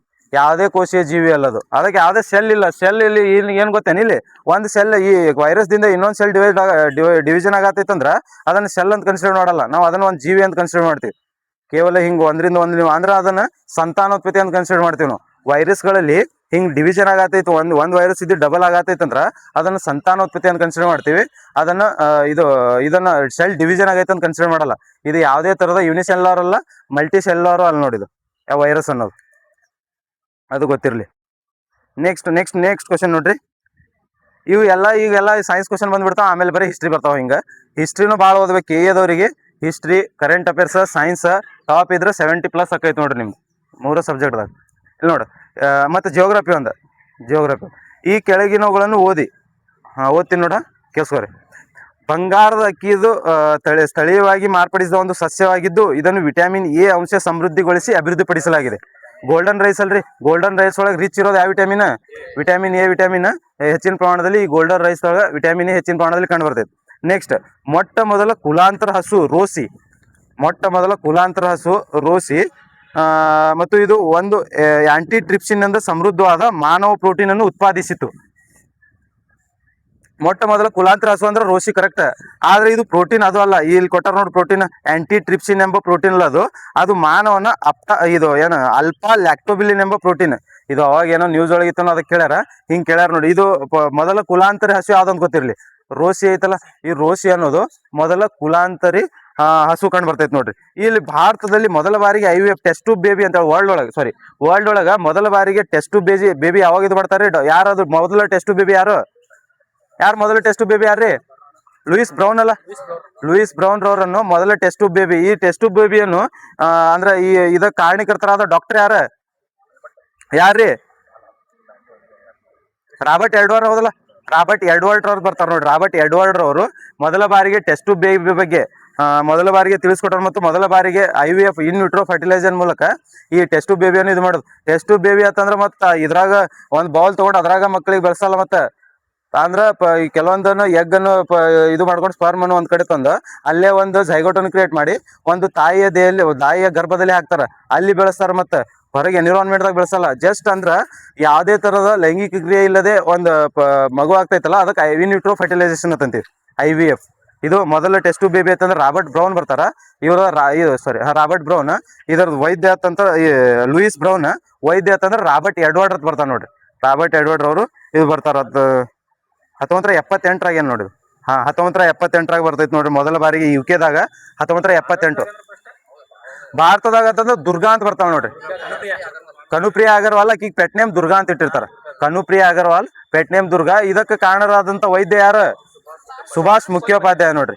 ಅಂದ್ರೆ ಈ UK ಆದ್ಮೇಲೆ ನೆಕ್ಸ್ಟ್ ಟೆಸ್ಟ್ ಬೇಬಿನ ಇಂಡಿಯಾ ನೋಡ್ರಿ. ಫಸ್ಟ್ UK ಆಮೇಲೆ ಇಂಡಿಯಾದ ನೋಡ್ರಿ. ಅಲ್ಲ, ಇಯರ್ ಒಂದೇ 1978 ಎರಡು. ಅದು ಜುಲೈ 25 ಐತಿ. ಇದು ಏನೋ ಮೇ ಒಳಗೆ ಬರ್ತೈತೆ. ಒಟ್ಟು ಮೇ ಒಳಗೆ ಹೋದಲ್ಲ, ಅದು ಜುಲೈ 25 ಇರ್ತೈತಿ. ಒಂದೇ ವರ್ಲ್ಡ್ ಒಳಗೆ ಅಂತಂದ್ರೆ ಜುಲೈ 25, ಇದು ಮೇ ಒಳಗೆ ಬರ್ತೈತೆ ನೋಡ್ರಿ. Test tube baby in vitro ಸಾರಿ ಮುಂದಿರ್ಬೋದು. ಅಕ್ಟೋಬರ್ ನೋಡ್ರಿ. ಸರಿ, ಅಕ್ಟೋಬರ್. ಇದು ಇಂಡಿಯಾದಂದ್ರೆ ಅಕ್ಟೋಬರ್ದಾಗ ಐತಿ. ಇದು 78 ಅಲ್ಲ ಸರ್, ಅದು 1978 ಮೊದಲು ನೋಡ್ರಿ. ಇದು ಜುಲೈ 25 ಐತಿ. ಅದು ಅಕ್ಟೋಬರ್ 1 ಎಷ್ಟು ಐತ್ರಿ? ಅಕ್ಟೋಬರ್ 3 ಅದು ಆಕೈತಿ ನೋಡ್ರಿ. ಇದು ಟೆಸ್ಟ್ ಟ್ಯೂಬ್ ಬೇಬಿ ಇದು ಗೊತ್ತಿರಲಿ, ಇನ್ ವಿಟ್ರೋ ಫರ್ಟಿಲೈಸೇಷನ್ ಮೂಲಕ ಮಾಡುತ್ತದು ನೋಡ್ತೈತಿ. ನೆಕ್ಸ್ಟ್ ಆಪ್ಷನ್, ಈ ನೆಕ್ಸ್ಟ್ ಕ್ವಶನ್ ನೋಡು. ಮೊದಲ IVF ಅಂದ್ರೆ ಕರ್ನಾಟಕದಿಂದ ಮೊದಲ IVF ಅಂತಂದ್ರೆ ಭಾವನಾ ಅಂಬಾಕೆ ಇದಾನ, ಭಾವನಾ. ನೆಕ್ಸ್ಟ್ ಆಪ್ಷನ್ ನೋಡು. ಕೆಲವೊಂದು ವಿಟಮಿನ್ಸ್ಗಳು ಕೊಟ್ಟಾರ, ಅದು ಎದಕ್ಕೆ ಸಂಬಂಧಪಡ್ತೈತೆ ಹೇಳ್ಬೇಕು. ವಿಟಮಿನ್ ಎ ಅದ್ರ ರಾಸಾಯನಿಕ ಹೆಸರು retinol. Vitamin D calciferol. Vitamin E tocopherol. Vitamin E tocopherol. Vitamin B12 cyanocobalamin ಅಂತ ಹೇಳಿ ಬರ್ತೈತಿ. ಇಲ್ಲಿ ವಿಟಮಿನ್ಸ್ಗಳು ನೋಡ್ತೀವಲ್ಲ ನಾವು ಬಿ ಕಾಂಪ್ಲೆಕ್ಸ್ ಒಳಗೆ ಟೋಟಲ್ ಎಷ್ಟು ವಿಟಮಿನ್ಸ್ ಕಂಡು ಬರ್ತಾವ? ಬಿ ಕಾಂಪ್ಲೆಕ್ಸ್ ವಿಟಮಿನ್ ಅಂತೀವಲ್ಲ ನಾವು, ಟೋಟಲ್ 7 ಏನ 6 ಏನ್ 7 ಅದಲ್ಲ, ಟೋಟಲ್ 8 ಬರ್ತಾವೆ ನೋಡ್ರಿ. ಅಂದ್ರ B1 B2 B3 ಒಂದು B1 B2 B3 B5 B6 B7 B9 B12 7 ಕಂಡು ಬರ್ತಾವ ನೋಡ್ರಿ. ಟೋಟಲ್ 7 ಬಿ ಕಾಂಪ್ಲೆಕ್ಸ್ ಒಳಗೆ 7 ವಿಟಮಿನ್ ಕಂಡು ಬರ್ತಾವ ನೋಡ್ರಿ. ಅದ್ರಾಗ B1 ರಾಸಾಯನಿಕ ಹೆಸರೇನು? 8 ಸಾರಿ 8. ಇನ್ನೊಂದು ಯಾವ್ದು ಬಿಟ್ಟೆ? ಒಂದು B1 ಬಿಟ್ಟೆ ಅಲ್ಲ, ಒಂದು B1 B6 ಒಂದು ಬಿಟ್ಟೆ ನಾನು. ಕೌಂಟ್ ಮಾಡಿದ್ರ ಮಾಡಿ 8 ಟೋಟಲ್ ಬಿ ಕಾಂಪ್ಲೆಕ್ಸ್ ದಾಗ 8 ವಿಟಮಿನ್ ಕೊಂಡು ಬರ್ತಾವ ನೋಡ್ರಿ. ಬಿ ಕಾಂಪ್ಲೆಕ್ಸ್ ಒಂದೇ B1 ಅಂತಂದ್ರ ಬೇರಿ ಎಂಬ ರೋಗ, ಥಯಾಮಿನ್ ರಾಸಾಯನಿಕ ಹೆಸರು. ಬೇರೆ ರೋಗಗಳು ಬರ್ತೈತಿ. B2 ಅಂತಂದ್ರ ರೈಬೋಫ್ಲೇವಿನ್. B3 ಅಂತಂದ್ರ ನಿಯಾಸಿನ್. ರೋಗ ಯಾವ್ದ? ಪೆಲೆಗ್ರಾ ರೋಗ ಕಂಡು ಬರ್ತೈತಿ. ನೆಕ್ಸ್ಟ್ B5 ಅಂತಂದ್ರ ಪ್ಯಾಂಟೋಥೆನಿಕ್ ಆಮ್ಲ ಅಂತ ಬರ್ತೈತಿ, ಪ್ಯಾಂಟೋಥೆನಿಕ್ ಆಸಿಡ್ ಅಂತ ಬರ್ತೈತಿ. B5 ಅಂದ್ರ ನಮ್ದೆಲ್ಲ ತಲೆ ಇದೇನು ಕೂದ್ಲು ಉದರ್ತಾವ ನೋಡ್ರಿ. ಈ ಕೂದ್ಲು ಉದ್ರಾಕಂದ್ರ B5 ವಿಟಮಿನ್ ಕೊರತೆ ಇರೋದ್ರಿಂದ ಕೂದ್ಲು ಇರ್ತಾವ. ಮತ್ತು B7 ವಿಟಮಿನ್ ಆಗ್ತೈತಿ ನೋಡ್ರಿ. B7 ವಿಟಮಿನ್ ಇಂದ ಸಹಿತ ಕೂದ್ಲೆಲ್ಲ ಉದ್ರಾಕ ಕಾರಣ ಆಗ್ತೈತಿ. ಮತ್ತು B6 ಅಂದ್ರ ಪಿರಿಡಾಕ್ಸಿನ್ ಏನ್ ಮಾಡ್ತೈತಿ ಇದು RBC ಉತ್ಪಾದನೆ ಮಾಡೋದನ್ನ ಅಲ್ಲ ರಕ್ತಹೀನತೆಗೆ ಸಂಬಂಧಪಡುತ್ತೆ. B7 ಅಂತಂದ್ರ ಬಯೋಟಿನ್ ಅಂತ ಬರ್ತೈತಿ. B7 biotin. Next B9 folic acid. B9 ಅಂತಂದ್ರ ಫೋಲಿಕ್ ಆಸಿಡ್ ಬರ್ತೈತಿ. Next B12 ಸೈನೋಕೊಬಲಮಿನ್. ಇದರಿಂದ ಯಾವ ರೋಗ ಬರ್ತೈತಿ? B12 ಸೈನೋಕೊಬಲಮಿನ್. ಅನೇಮಿಯಾ ಯಾವಾಗ ಬರ್ತೈತಿ ರೋಗ? RBCಗಳ ಸಂಖ್ಯೆ ಕಡಿಮೆ ಆಗ್ಬೇಕು, ಹೌದಲ್ಲ? ಅಂದ್ರೆ 1 ಮಿಲಿಮೀಟರ್ RBC ಅಲ್ಲಿ 4.5 ಅಂದ್ರೆ ಏನ್ ಮಿಲಿಯನ್ಕಿಂತ ಜಾಸ್ತಿ ಇರ್ತಾವ ನೋಡ್ರಿ. ಅಂದ್ರೆ ಒಂದು ಇದು ಅದ ನೋಡ್ರಿ, 1 ಮಿಲಿಮೀಟರ್ ಇದು ಏನು ರಕ್ತ ತಗೊಂಡ್ರ ಅದ್ರಾಗ 4.5 ಹೆಚ್ಚಿನ ಪ್ರಮಾಣದ RBCಗಳು ಇರ್ತಾವ. 4.5 ಮಿಲಿಯನ್ಕಿಂತ ಹೆಚ್ಚಿನ ಪ್ರಮಾಣದ RBCಗಳು ಕಂಡು ಬರ್ತಾವ. ಅವು RBCಗಳ ಸಂಖ್ಯೆ ಏನಾದ್ರು ಕಡಿಮೆ ಆದ್ರ ಅನಿಮಿಯಾ ರೋಗ ಕಂಡು ಬರ್ತೈತ್ರಿ. Next vitamin C, ascorbic acid. ಯಾವ್ದು ರೋಗ ಯಾವ್ದು ಬರ್ತೈತಿ? ಸ್ಕರ್ವಿ ರೋಗ. Next vitamin K, ಫೈಲೋಕ್ವಿನೈನ್. ಇದರಿಂದ ಹಿಮೋಫಿಲಿಯಾ ಎಂಬ ರೋಗ ಬರ್ತೈತೆ. ಅಂದ್ರೆ ನಮ್ಮ ರಕ್ತ ಕರೆಕ್ಟ್ ಆಗಿ ಹೆಪ್ಪಗಟ್ತಿರಲ್ಲ. ಏನಾದ್ರು ನಿಮಗೆ ಪೆಟ್ ಆದ್ರ ಸರಾಗವಾಗಿ ರಕ್ತ ಹರಿತಿರ್ತದೆ, ಕ್ಲಾಟ್ ಆಗಲ್ಲ, ಬ್ಲಡ್ ಕ್ಲಾಟ್ ಆಗಲ್ಲ. ಇದು ಬರ್ತೈತಿ. ಇದು ಐತಲ್ಲ ನಮ್ದ ಈರುಳ್ಳಿ ಗುಡುತನೆ ಅದರಿಂದ ಬರ್ತೈತಿ. ವಿಟಮಿನ್ ಎ ಹೌದಲ್ಲ, ಈ ವಿಟಮಿನ್ ಎ ನೈಟ್ ಬ್ಲೈಂಡ್ನೆಸ್ ಬರ್ತೈತಿ. ಇನ್ನೊಂದು ನೆಕ್ಟಿಲೋಫಿಯಾ ಅಂತ ಅಂತೀವಿ ಇದಕ್ಕೆ. ಮತ್ತೆ ನೈಟ್ ಬ್ಲೈಂಡ್ನೆಸ್, ನೆಕ್ಟಿಲೋಫಿಯಾ, ವಿಟಮಿನ್ ಜಿರಪ್ತಾಲ್ಮಿಯಾ. ಅದ ಈ ನೈಟ್ ಬ್ಲೈಂಡ್ನೆಸ್ ಅನ್ನು ಜಿರಪ್ತಾಲ್ಮಿಯಾ ಅಂತಾನು ಕರಿತೀವಿ. ಜಿರಪ್ತಾಲ್ಮಿಯಾ, ನೆಕ್ಟಿಲೋಫಿಯಾ, ಮತ್ತೇನು ನೈಟ್ ಬ್ಲೈಂಡ್ನೆಸ್, ಇವೆಲ್ಲ ವಿಟಮಿನ್ ಎ ಇಂದ ಕಂಡು ಬರ್ತೈತಿ. ವಿಟಮಿನ್ ಎ ರಿಚ್ ಇರುವಂತದ್ದು ಈ ಮ್ಯಾಂಗೋ ಇರ್ತೈತಿ ನೋಡ್ರಿ. ಮಾವಿನ ಹಣ್ಣಿನಲ್ಲಿ ವಿಟಮಿನ್ ರಿಚ್ ಇರ್ತೈತಿ. ಈ ಗೋಲ್ಡನ್ ರೈಸ್ ಒಳಗೆ ಇರ್ತೈತಿ, ಬನಾನಾ ಒಳಗೆ ಇರ್ತೈತಿ. ಅಂದ್ರೆ ಬನಾನಾ ಮತ್ತು ಮ್ಯಾಂಗೋ ಎರಡು ಕೊಟ್ರೆ ಮ್ಯಾಂಗೋ ಹಾಕ್ಬೇಕು ನೋಡ್ರಿ. ಕ್ವಶನ್ ಆಗೈತಿ. ಅತಿ ಹೆಚ್ಚು ರಿಚ್ ಇರೋದು ಎರಡು ಕಂಪೇರ್ ಮಾಡಿದ್ರ ಇದು ಮಾವಿನ ಹಣ್ಣು ಐತಿ ನೋಡ್ರಿ. ಮಾವಿನ ಹಣ್ಣೊಳಗ ರಿಚ್ ವಿಟಮಿನ್ ಎ ಇರ್ತೈತಿ. ಆಪಲ್ ಒಳಗೆ ಇರ್ತೈತಿ ಹೈಯೆಸ್ಟ್. ಮ್ಯಾಂಗೋನೇ ಜಾಸ್ತಿ ಐತಿ. ಮ್ಯಾಂಗೋ ಜಾಸ್ತಿ ಕಂಡು ಬರ್ತೈತಿ ನೋಡ್ರಿ. ಇದು ಐತಲ್ಲ ವಿಟಮಿನ್ ಡಿ ಇಂದ ರಿಕೆಟ್ಸ್ ಹೌದಲ್ಲ, ರಿಕೆಟ್ಸ್ ಮಕ್ಕಳಲ್ಲಿ ಕಂಡು ಬರ್ತದೆ. ವಯಸ್ಕರಲ್ಲಿ ಯಾರು ಕಂಡು ಬರ್ತೈತಿ? ಅಸ್ಟಿಯೋಮೆಲಾಸಿಸ್ ಅಂತೇಳಿ. ಅಸ್ಟಿಯೋಮೆಲಾಸಿಸ್ ವಯಸ್ಕರಲ್ಲಿ ಕಂಡು ಬರ್ತೈತಿ. ರಿಕೆಟ್ಸ್ ಸಣ್ಣ ಮಕ್ಕಳಲ್ಲಿ ಕಂಡು ಬರ್ತೈತಿ ನೋಡಿ, ವಿಟಮಿನ್ ಡಿ ಕೊರತೆಯಿಂದ. ಮರಾಸ್ಮಸ್ ಅಂದ್ರೆ ಮೃದು ಮೂಳೆ ಆಗೋದು. ಮೂಳೆ ಕರೆಕ್ಟ್ ಆಗಿ ಗಟ್ಟಿಯಾಗಿ ಬೆಳೆಯಲ್ಲ. ಅಂದ್ರೆ ಸೂರ್ಯನ ಬರ್ತಕ್ಕಂಥ ಇದು ಇರ್ತೈತಿ ನೋಡಿ, ರೇಡಿಯೇಷನ್ ಅಂತ ಮಧ್ಯಾಹ್ನ 12 ಗಂಟೆ ಸೂರ್ಯ ಅಲ್ಲ, ಮತ್ತೆ 12-1 ಗಂಟೆ ಅಲ್ಲ, ಮಾರ್ನಿಂಗ್ ಎಳೆ ಬಿಸಿಲು ಅಂತೀವಲ್ಲ, ನಿಮಗೆ ಏನು ಎಫೆಕ್ಟ್ ಆಗಬಾರ್ದು. ಎಳೆ ಬಿಸಿಲಲ್ಲಿ ಸೂರ್ಯನ ರೇಡಿಯೇಷನ್ಗಳು ಏನಾದ್ರು ನಿಮ್ಮ ಮೈ ಮೇಲೆ ಬಿದ್ರೆ ಬೋನ್ಸ್ಗಳು, ಅಂದ್ರೆ ಸಣ್ಣ ಮಕ್ಳು ಇರ್ತಾವ ನೋಡ, ಅವ್ರಿಗೆ 9 ಗಂಟೆ 10 ಗಂಟೆಗೆ 9 ಗಂಟೆ 8-9 ಗಂಟೆಗೆ ಹೊರಗೆ ತರ್ಬೇಕು ಸ್ವಲ್ಪ, ಹೌದಲ್ಲ? ನೆಕ್ಸ್ಟ್ ಮುಂದೆಲ್ಲ ಫ್ಯಾಮಿಲಿ ಮಾಡೋರು ಸರ್, ಅದಕ್ಕೆ ನಿಮಗೆ ಹೌದಲ್ಲ, ಮಕ್ಕಳಿಗೆ ಹೊರಗೆ ಅಂದ್ರೆ ಬೋನ್ಸ್ಗಳು ಸ್ವಲ್ಪ ಗಟ್ಟಿ ಹಾಕವ, ರನ್ನಿಂಗ್ ಓಡ್ತಾರಂತ ಅರ್ಥ. ಬೋನ್ಸ್ಗಳು ಗಟ್ಟಿ ಆದ್ರೆ ರನ್ನಿಂಗ್ ಓಡ್ತಾರ, ಹೌದಾ? ಇದು ಕಂಡು ಬರ್ತಾವ. ಜಿರಪ್ತಾಲ್ಮಿಯಾ ಅಂತಂದ್ರೆ ಏನ್ ಹೇಳ್ರಿ? ಜಿರಪ್ತಾಲ್ಮಿಯಾ ವಿಟಮಿನ್ ಎ ಇಂದ ಜಿರಪ್ತಾಲ್ಮಿಯಾ ಕಂಡು ಬರ್ತೈತಲ್ಲ. ಜಿರಪ್ತಾಲ್ಮಿಯಾ ಅಂತಂದ್ರ ಏನ್ ರಿಲೀಸ್ ಆತ, ಸೋಡಿಯಂ ಕ್ಲೋರೈಡ್ ಅಥವಾ ಕಣ್ಣೀರ್ ಬರಲ್ಲ.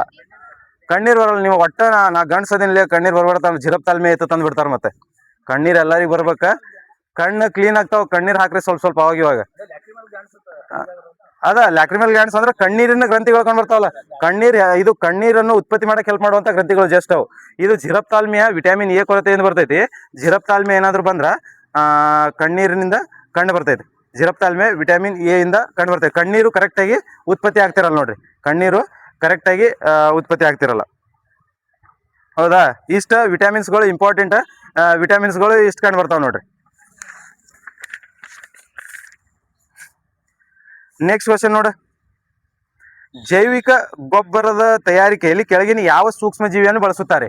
ಜೈವಿಕ ಗೊಬ್ಬರಗಳ ತಯಾರಿಕೆಯಲ್ಲಿ ಕೆಳಗಿನ ಯಾವ ಸೂಕ್ಷ್ಮ ಜೀವಿಗಳನ್ನು ಬಳಸುತ್ತಾರೆ?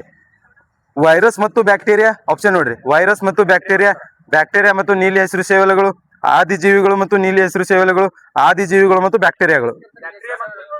ನೀಲಿ ಹಸಿರು ಸೇವಲೆಗಳು ನೋಡ್ರಿ, ಬ್ಯಾಕ್ಟೀರಿಯಾ ಮತ್ತು ಜೈವಿಕ ಗೊಬ್ಬರಗಳ ತಯಾರಿಕೆಯಲ್ಲಿ ಬ್ಯಾಕ್ಟೀರಿಯಾ ಮತ್ತು ನೀಲಿ ಹಸಿರು ಸೇವಲೆಗಳನ್ನು ಬಳಸ್ತಾರೆ. ಈ ಬ್ಯಾಕ್ಟೀರಿಯಾ ಮತ್ತು ನೀಲಿ ಹಸಿರು ಸೇವಲೆಗಳು ಏನ್ ಮಾಡ್ತಾವಲ್ಲಿ ಜೈವಿಕ ಗೊಬ್ಬರಗಳ ಅಂದ್ರ ಹೆಚ್ಚಿನ ಪ್ರಮಾಣದಲ್ಲಿ ಏನತ್ತಂದ್ರ ಅಲ್ಲಿ ಇರುವ ಬೇರೆ ಬೇರೆ ಕೀಟಾಣುಗಳು ಇರ್ತಾವ ನೋಡ್ರಿ. ಅಂದ್ರ ಏನು ಡಿಕಂಪೋಸ್ ಮಾಡಾಕ ಅಲ್ಲಿ ಹೆಚ್ಚಿನ ಪ್ರಮಾಣದ ಹ್ಯೂಮಸ್ ಬರಕ್ ಕಾರಣ ಆಗ್ತೈತಿ.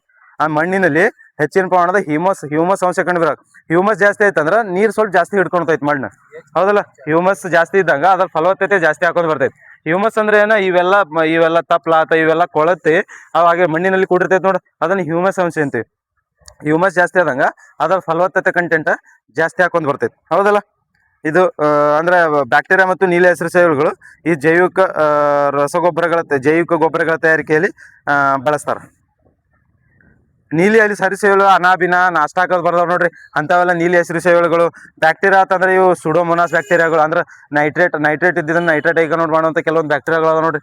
ಅವೆಲ್ಲ ಇಲ್ಲಿ ಬಳಸ್ತಾರ ನೋಡ್ರಿ. ಜೈವಿಕ ರಸಗೊಬ್ಬರಗಳ ತಯಾರಿಕೆಯಲ್ಲಿ ಬಳಸ್ತಾ ಬರ್ತಾರ. ಅಂದ್ರೆ ಬ್ಯಾಕ್ಟೀರಿಯಾಗಳು ನೈಟ್ರೋಜನ್ ಫಿಕ್ಸೇಷನ್ ಮಾಡ್ತಾವ, ಇವೆಲ್ಲ ಇದು ಮಾಡ್ತಾವ. ಈ ಮೊನ್ನೆ ಕ್ವಿಜ್ದಾಗ ಕ್ವಶನ್ ಕೇಳಬೇಕಂತ ಮಾಡಿದೆ, ಅಲ್ಲಿ ಕೇಳಕ್ಕೆ ಒಂದು ಎಕ್ಸ್ಟ್ರಾ ಕ್ವಶನ್ ಉಳಿತ. ಇಲ್ಲಿ ನಾನು ಎಷ್ಟು ಸತಿ ಡಿಸ್ಕಸ್ ಮಾಡಿನಲ್ಲ, ಅಲ್ಲಿ ಯಾರಿಗೆ ಹೇಳಕ್ ಬರಲಿಲ್ಲ ಅದು. ಈ ವಿದ್ಯುತ್ ರಾಸಾಯನಿಕ ಸ್ಥಿರೀಕರಣ ಆಕೈತಿ ಗೊತ್ತಾ? ವಿದ್ಯುತ್ ರಾಸಾಯನಿಕ ಸ್ಥಿರೀಕರಣದಲ್ಲಿ ಅಟ್ಮಾಸ್ಫಿಯರ್ದಾಗ ಯಾವ 2 ಗ್ಯಾಸ್ಗಳು ಸೇರ್ತಾವ? ಯಾವ್ದಾವ್ದ? ಆಕ್ಸಿಜನ್ ಮತ್ತು ನೈಟ್ರೋಜನ್ ಅನ್ಬೇಕು. ಅವು 2 ಸೇರಿ ನೈಟ್ರಸ್ ಆಕ್ಸೈಡ್ ಆಕೈತಿ. ಆಕ್ಸಿಜನ್ ಮತ್ತು ನೈಟ್ರೋಜನ್ ಹೋದಲ್ಲ, ಇವು ಇಷ್ಟು ನೋಡಿ. ಒಂದು ಲೈನ್ ಜಸ್ಟ್ ಕ್ವಶನ್. ಇಲ್ಲಿ ಇದು ಅಟ್ಮಾಸ್ಫಿಯರ್ದಾಗ ಈಗ ಅಂದ್ರ ಜೈವಿಕ ರಾಸಾಯನಿಕ ಅಂದ್ರ ನೈಟ್ರೋಜನ್ ಫಿಕ್ಸೇಷನ್ 2 ತರ ನಡೀತಾವ. ಒಂದು ನಾರ್ಮಲ್ ನೈಟ್ರೋಜನ್ ಫಿಕ್ಸೇಷನ್, ಇನ್ನೊಂದು ಇವೆಲ್ಲ ಮೋಡ ಅದಾವ ನೋಡ್ರಿ. ಈ ಮೋಡಗಳಿಂದ ಮಿಂಚು ಉಂಟಾಗ್ತೈತಲ್ಲ, ಈ ಮಿಂಚಿನಿಂದ ಇನ್ನೊಂದು ರಾಸಾಯನಿಕ, ಅದನ್ನು ವಿದ್ಯುತ್ ರಾಸಾಯನಿಕ ಸ್ಥಿರೀಕರಣ ಅಂತೀವಿ. ಅಲ್ಲಿ ಯಾವ ಗ್ಯಾಸ್ಗಳು ಸೇರ್ತಾವ ಅನ್ನೋದು ಗೊತ್ತಿರ್ಬೇಕು. ಇದೆಲ್ಲ ಎಕ್ಸ್ಪ್ಲೇನ್ ಮಾಡಿ ಅದೇನು ಬೇಡ. ಜಸ್ಟ್ ಅಲ್ಲಿ ಆಕ್ಸಿಜನ್ ಮತ್ತು ನೈಟ್ರೋಜನ್ 2 ಗ್ಯಾಸ್ಗಳು ಸೇರ್ತಾವ ನೋಡ್ರಿ. ಆಕ್ಸಿಜನ್ ಮತ್ತು ನೈಟ್ರೋಜನ್ ಅಲ್ಲಿ 2 ಗ್ಯಾಸ್ ನೆನಪಿಟ್ಕೋರಿ. 2 ಗ್ಯಾಸ್ ಸೇರ್ತಾವ ನೋಡ್ರಿ. ನೆಕ್ಸ್ಟ್ ಪಟ್ಟಿ ಐರಲ್ಲಿ ಹೋಲಿಕೆ ಇರುವ ಪಟ್ಟಿ ಬಿ ಅನ್ನು ಹೊಂದಿಸಬೇರಿ. ಕೆಲವೊಂದು ಲೋಹಗಳು ಕೊಟ್ಟಾರ, ಈ ಕಡೆ ಅವುಗಳ ಬೇರೆ ಬೇರೆ ಫಿನಾಮಿನಾ ಕೊಟ್ಟಾರ. ಚಿನ್ನ, ತಾಮ್ರ, ಮ್ಯಾಗ್ನೀಸಿಯಂ, ಸೀಸ ಅಂತ ಒಂದ್ ಕಡೆ ಕೊಟ್ಟಾರ. ಇನ್ನೊಂದು ನೋಡಿ, ಇಲ್ಲಿ ನಿಸರ್ಗದಲ್ಲಿ ಎಂದಿಗೂ ಮುಕ್ತ ಸ್ಥಿತಿಯಲ್ಲಿ ದೊರೆಯುವುದಿಲ್ಲ. ಇನ್ನೊಂದು ಅದರ ಅದಿರು ಚಾಲ್ಕೋಸೈಟ್ ಅದರ ಇದು ತಾಮ್ರದ ಚಾಲ್ಕೋಸೈಟ್ ಹೌದಲ್ಲ, ತಾಮ್ರದ ಅದಿರು ಚಾಲ್ಕೋಸೈಟ್. ನೆಕ್ಸ್ಟ್ ಭೂತೊಗಟೆಯಲ್ಲಿ ಆಕ್ಸೈಡ್ಗಳು, ಸಲ್ಫೈಡ್ಗಳು ಮತ್ತು ಕಾರ್ಬೋನೇಟ್ಗಳ ರೂಪದಲ್ಲಿ ದೊರೆಯುತ್ತದೆ. ಭೂತೊಗಟೆಯಲ್ಲಿ ಸಲ್ಫೈಡ್ಗಳು, ಆಕ್ಸೈಡ್ಗಳು ಮತ್ತು ಕಾರ್ಬೋನೇಟ್ ರೂಪದಲ್ಲಿ ದೊರೆಯುತ್ತದೆ. ಯಾವ ಲೋಹ ಅಂತ ಹೇಳ್ಬೇಕ? ನೆಕ್ಸ್ಟ್ ನಿಸರ್ಗದಲ್ಲಿ ಮುಕ್ತ ಸ್ಥಿತಿಯಲ್ಲಿ ಕಂಡು ಬರುದು. ನಿಸರ್ಗದಲ್ಲಿ ಮುಕ್ತ ಸ್ಥಿತಿಯಲ್ಲಿ ದೊರೆಯೋದು ಚಿನ್ನ ಹೌದಲ್ಲ. ಒಂದು ಚಿನ್ನ ಇಲ್ಲಿ ಜೋಡಿಸಿದ್ರ ನಾನ್ ಬರ್ತೈತಿ. ನೆಕ್ಸ್ಟ್ ಚಾಲ್ಕೋಪೈರೇಟ್ ತಾಮ್ರ ಬಂದ್ ನೋಡಿಲಿ. ಚಿನ್ನ ಆತಂದ್ರ ನಿಸರ್ಗ ಸ್ಥಿತಿಯಲ್ಲಿ ಮುಕ್ತವಾಗಿ ದೊರೆಯುವ ಲೋಹ ಆತಂದ್ರ ಚಿನ್ನ. ತಾಮ್ರ ಆತಂದ್ರ ಇದರ ಅದಿರ ಆದ ಚಾಲ್ಕೋಸೈಟ್ ಅಥವಾ ಚಾಲ್ಕೋಪೈರೇಟ್ ಅಂತೀವಿ. ನೆಕ್ಸ್ಟ್ ಮ್ಯಾಗ್ನೀಸಿಯಂ ಏನತ್ತಂದ್ರೆ ಇಲ್ಲಿ ನಿಸರ್ಗದಲ್ಲಿ ಎಂದಿಗೂ ಮುಕ್ತವಾಗಿ ದೊರೆಯದ ಲೋಹ. ಇದು ನಿಸರ್ಗದಲ್ಲಿ ಎಂದಿಗೂ ಮುಕ್ತವಾಗಿ ದೊರೆಯುವ ಲೋಹ. ಸೀಸ ಅಂದ್ರೆ ಭೂತೋಟೆಯಲ್ಲಿ ಆಕ್ಸೈಡ್ಗಳು, ಸಲ್ಫೈಡ್ಗಳು, ಕಾರ್ಬೋನೇಟ್ ರೂಪದಲ್ಲಿ ದೊರೆತೈತೆ. ಅವುಗಳನ್ನು ಒಂದು ಓರ್ ಆಗಿ ದೊರೆತೈತಿ. ಅದನ್ನ ನಾವು ಇದು ಮಾಡಿ ಅದಿರಿದ್ದನ್ನ ಈ ಸೀಸಾಗಿ ಕನ್ವರ್ಟ್ ಮಾಡ್ಕೊಂಡು ಈ ರೂಪದಲ್ಲಿ ಆಕ್ಸೈಡ್, ಸಲ್ಫೈಡ್ ಮತ್ತು ಕಾರ್ಬೋನೇಟ್ ರೂಪದಲ್ಲಿ ಇದು ದೊರೆತೈತಿ. ಕೆಲವೊಂದು ಈ ಪೈರುಲುಸೈಟ್ ಐತಿ ನೋಡ್ರಿ. ಪೈರುಲುಸೈಟ್ ಎದ್ರದಿರೋದು? Manganese and manganese. ಪೈರುಲಿಸೈಟ್ ಆತ, ಮ್ಯಾಗ್ನೆಟೈಟ್ ಆತ, ಬ್ರೋನೈಟ್, ಹಾಸ್ಮನೈಟ್. ಇವು ಅದಿರುಗಳು ನೆನ್ಪಿಟ್ಕೋರಿ. ಅದಿರುಗಳು ಬಹಳ ಇಂಪಾರ್ಟೆಂಟ್. ಒಂದೇದ ಪೈರುಲುಸೈಟ್, ಇನ್ನೊಂದು ಮ್ಯಾಗ್ನೆಟೈಟ್, ಬ್ರೋನೈಟ್, ಹಾಸ್ಮನೈಟ್. ಯಾವ್ದಾವ್ದು ಹೇಳ್ರಿ? ಪೈರುಲುಸೈಟ್, ನೆಕ್ಸ್ಟ್ ಮ್ಯಾಗ್ನೆಟೈಟ್, ನೆಕ್ಸ್ಟ್ ಬ್ರೌನೈಟ್, ಇನ್ನೊಂದು ಹಾಸ್ಮನೈಟ್ ಅಂತ ಬರ್ತೈತೆ ನೋಡ್ರಿ. ಹಾಸ್ಮನೈಟ್ ಎದರ್ದ ಅದಿರು ಸರಿ ಇವೆಲ್ಲ? ಮ್ಯಾಂಗನೀಸ್ನ ಅದಿರುಗಳು. ನೆಕ್ಸ್ಟ್ ಮ್ಯಾಗ್ನೆಸೈಟ್ ಅಂದ್ರ ಅಲ್ಲಿ ಏನಂತಂದ್ರೆ ಮ್ಯಾಗ್ನೆಟೈಟ್ ಅಂದ್ರೆ ಮ್ಯಾಂಗನೀಸ್ ಇದು. ನೆಕ್ಸ್ಟ್ ಮ್ಯಾಗ್ನೆಸೈಟ್ ಅಂದ್ರೆ ಮ್ಯಾಗ್ನೀಸಿಯಂ ನೋಡ್ರಿ. ಇನ್ನೊಂದು ಬಿಡ್ರಿ. ಮ್ಯಾಗ್ನೆಟೈಟ್ ಅಂದ್ರೆ ಮ್ಯಾಗ್ನೆಟೈಟ್ ಅಂದ್ರೆ ಮ್ಯಾಗ್ನೀಸ್ದ. ಮ್ಯಾಗ್ನೆಸೈಟ್ ಅಂತಂದ್ರ ಇದು ಮ್ಯಾಗ್ನೀಸಿಯಂ ನೋಡ್ರಿ. ಮ್ಯಾಗ್ನೆಸೈಟ್ ಅಂದ್ರ ಮ್ಯಾಗ್ನೀಸಿಯಂದ. ಸೈಟ್ ಅಥವಾ ಅಂತಂದ್ರ ಮ್ಯಾಗ್ನೀಸಿಯಂದ. ಮ್ಯಾಗ್ನೆಟೈಟ್ ಅಥವಾ ಅಂದ್ರ ಮ್ಯಾಂಗನೀಸ್ ನೋಡ್ರಿ. ಅದನ್ನು ಬರ್ತೈತೆ. ಅದು ಬರ್ತೈತಲ್ಲ, ಯಾವ್ದು? ಹೆಮಟೈಟ್, ಲಿಮೋನೈಟ್, ಸಿಡ್ರೈಟ್, ಮ್ಯಾಗ್ನೆಟೈಟ್ ಹೌದಲ್ಲ. ಇದು ಮ್ಯಾಗ್ನಸೈಟ್ ಇದರದ್ದು ಬರ್ತೈತೆ. ಮ್ಯಾಗ್ನೀಸಿಯಂ ಅಂತ ನೆನ್ಪಿಟ್ಕೋ. ಇದು ಮ್ಯಾಗ್ನಸೈಟ್ ಅಂದ್ರ ಮ್ಯಾಗ್ನೀಸಿಯಂನ ಅದಿರು ನೋಡ್ರಿ. ಈ ಪಿಚ್ ಬ್ಲೆಂಡ್ ಎದರ್ದ? ಯುರೇನಿಯಂ. ಪಿಚ್ ಬ್ಲೆಂಡ್ ಯುರೇನಿಯಂ ಮತ್ತು ರೇಡಿಯಂ ಎರಡರದು ಪಿಚ್ ಬ್ಲೆಂಡ್ ನೋಡ್ರಿ. ರೇಡಿಯಂ ಮತ್ತು ಯುರೇನಿಯಂದ ಪಿಚ್ ಬ್ಲೆಂಡ್ ಅದಿರುಕೊಂಡು ಬರ್ತೈತಿ. ನೆಕ್ಸ್ಟ್ ಗೆಲಿನಾ ಅಂತಂದ್ರ ಸೀಸದ ಲೆಡ್ ಅಂತೀವಲ್ಲ, PB, ಇದರದ ಗೆಲ್ಲಿನ ಅದಿರು ಬರ್ತೈತಿ. ಸಿನಬಾರ ಪಾದರ್ಸ್. ನೆಕ್ಸ್ಟ್ ಸ್ಪ್ಯಾಲರೈಟ್ ಮತ್ತು ಸ್ಪ್ಯಾಲರೈಟ್ ಅಷ್ಟ ಜಿಂಕ್, ಸತು. ಸ್ಪ್ಯಾಲರೈಟ್ ನ ಅದಿರು ಅಂತಂದ್ರ ಜಿಂಕ್ ನೋಡ್ರಿ. ಸತು ಸ್ಪ್ಯಾಲರೈಟ್ ಅದಿರ್ಕೊಂಡು ಬರ್ತೈತಿ.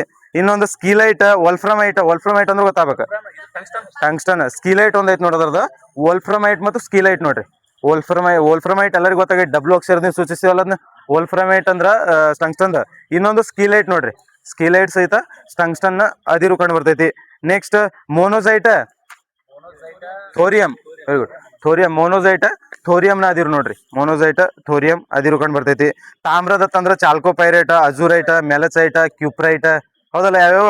ಚಾಲ್ಕೋಪೈರೇಟ್, ಅಜುರೈಟ್, ಮೆಲಚೈಟ್, ಕ್ಯೂಪ್ರೈಟ್ ಇವೆಲ್ಲ ತಾಮ್ರದ ಅದಿರುಗಳು ಕಂಡು ಬರ್ತಾವೆ ನೋಡ್ರಿ. ತಾಮ್ರದ ಅದಿರು ಕಂಡು ಬರ್ತಾವೆ. ನೆಕ್ಸ್ಟ್ ಬರ್ತೀವಿ ಮೊನೋಸೈಟ್ ಎದ್ರದ ಅದಿರು ಅಂದೆ. ಸ್ಕಿಲೈಟ್ ಟಂಗ್ಸ್ಟನ್. ನೆಕ್ಸ್ಟ್ ಸ್ಪ್ಯಾಲರೈಟ್, ಜಿಂಕ್ ಸತುವಿಂದ, ಸಿನಬಾರ, ಗೆಲಿನಾ, ಇವೆಲ್ಲ ಬೇರೆ ಬೇರೆ ಅದಿರುಗಳು ಕಂಡು ಬರ್ತಾವೆ ನೋಡ್ರಿ. ನೆಕ್ಸ್ಟ್ ಕ್ವಶನ್ ನೋಡ್ರಿ, ಇತರ ಲೋಹಗಳನ್ನು ಕಬ್ಬಿಣದ ಮೇಲೆ ವಿದ್ಯುತ್ ಲೇಪನ ಮಾಡುವ ಮೂಲಕ ಆಹಾರ ಸಂಗ್ರಹಣೆ ಡಬ್ಬಿಗಳನ್ನು ತಯಾರಿಸಲಾಗುತ್ತದೆ. ಆಹಾರ ಸಂಗ್ರಹಣೆ ಡಬ್ಬಿಗಳ ಮೇಲೆ ವಿದ್ಯುತ್ ಲೇಪನಕ್ಕೆ ಬಳಸುವ ಲೋಹ. ಇಲ್ಲಿ ನಿಮಗೆ ಲೋಹ ಗೊತ್ತೈತದು, ಆದ್ರ ಅವ್ರ ಬ್ರಿಟಿಷ್ ಅದು ಯಾವ್ದು ಲ್ಯಾಟಿನ್ ಹೆಸರನ್ನು ಕೊಟ್ಬಿಟ್ರ. ಯಾವ್ದದು? ಆಪ್ಷನ್ ಹೇಳಿ. ಆರ್ಸೆನಿಕ್, ತಾಮ್ರ, ಸ್ಟ್ಯಾನಮ್, ಪ್ಲಂಬನ್. ಇದು ಸ್ಟ್ಯಾನಮ್ ಅಂತಂದ್ರ ಲ್ಯಾಟಿನ್ ಹೋದಲ್ಲ, ಲ್ಯಾಟಿನ್ ವರ್ಡ್ ಒಳಗ ಅದು ತವರ ಟಿನ್ ಬರ್ತೈತಲ್ಲ, ಟಿನ್ನಿಗೆ ಲ್ಯಾಟಮ್ ಅಂತಾರ. ಅದು ಒಂದೊಂದು ನೋಡಿ ಆನ್ಸರ್ ಗೊತ್ತಿದ್ರು ಮಾಡಕ್ ಬರಲ್ಲ, ಇನ್ನು ಹಿಂಗೆ ಕೇಳ್ಬಿಡ್ತಾನ ಒಂದೊಂದ್ಸತಿ. ಸ್ಟ್ಯಾನಮ್ ನೋಡ್ರಿ ತವರ. ಇದು ಕ್ಯಾಸಿಟ್ರೈಟ್ ಅಂತಲ್ಲ, ಈ ತವರದ ಅದಿರು ನೋಡಿ. ಇದು ಕ್ಯಾಸಿಟ್ರೈಟ್ ತವರದ ಅದಿರು ಕಂಡು ಬರ್ತೈತಿ ನೋಡ್ರಿ. ಅಂದ್ರೆ ಡಬ್ಬಿಗಳ ಮೇಲೆ ವಿದ್ಯುತ್ ಅದು ಲೇಪನ ಮಾಡಕ್ ಬಳಸುವಂತ ಲೋಹ ಯಾವ್ದ? ತವರ ಅಥವಾ ಸ್ಟ್ಯಾನಮ್ ಅಂತೀವಿ ಅದಕ್ಕೆ.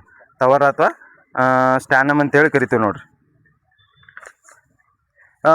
ಇದು ಇಂಡಿಯನ್ ಸಾಲ್ಟ್ ಪಿಟ್ರೆ ಅಂತೇಳಿ ಯಾವ್ದು ಲೋಹನ್ ಕರಿತೀವಿ? Indian saltpetre. Potassium. Indian ಅಂತಂದ್ರೆ ಪೊಟ್ಯಾಸಿಯಂ ಬರ್ಬೇಕು ನೋಡ್ರಿ. ಇಂಡಿಯನ್ ಸಾಲ್ಟ್ ಪಿಟ್ರೆ ಅಂದ್ರೆ ಪೊಟ್ಯಾಸಿಯಂ. ಚಿಲಿ ಸಾಲ್ಟ್ ಪಿಟ್ರೆ ಅಂದ್ರೆ ಸೋಡಿಯಂ. ಚಿಲಿ ಸಾಲ್ಟ್ ಪಿಟ್ರೆ ಅಂದ್ರೆ ಸೋಡಿಯಂ, ಇಂಡಿಯನ್ ಸಾಲ್ಟ್ ಪಿಟ್ರೆ ಹತ್ರ ಪೊಟ್ಯಾಸಿಯಂ ನೋಡ್ರಿ. ನೆನ್ಪಿಟ್ಕೋರಿ. ಪೊಟ್ಯಾಸಿಯಂ ಯಾವ್ದು? ಅದ ಪೊಟ್ಯಾಸಿಯಂ ಸಲ್ಫೇಟ್ ಮತ್ತು ಸೋಡಿಯಂ ಸಲ್ಫೇಟ್. ಇಂಡಿಯನ್ ಅಂತಂದ್ರೆ ಪೊಟ್ಯಾಸಿಯಂ, ಇದು ಚಿಲ್ಲಿ ಅಂತಂದ್ರೆ ಸೋಡಿಯಂ ಸಲ್ಫೇಟ್ ನೋಡ್ರಿ.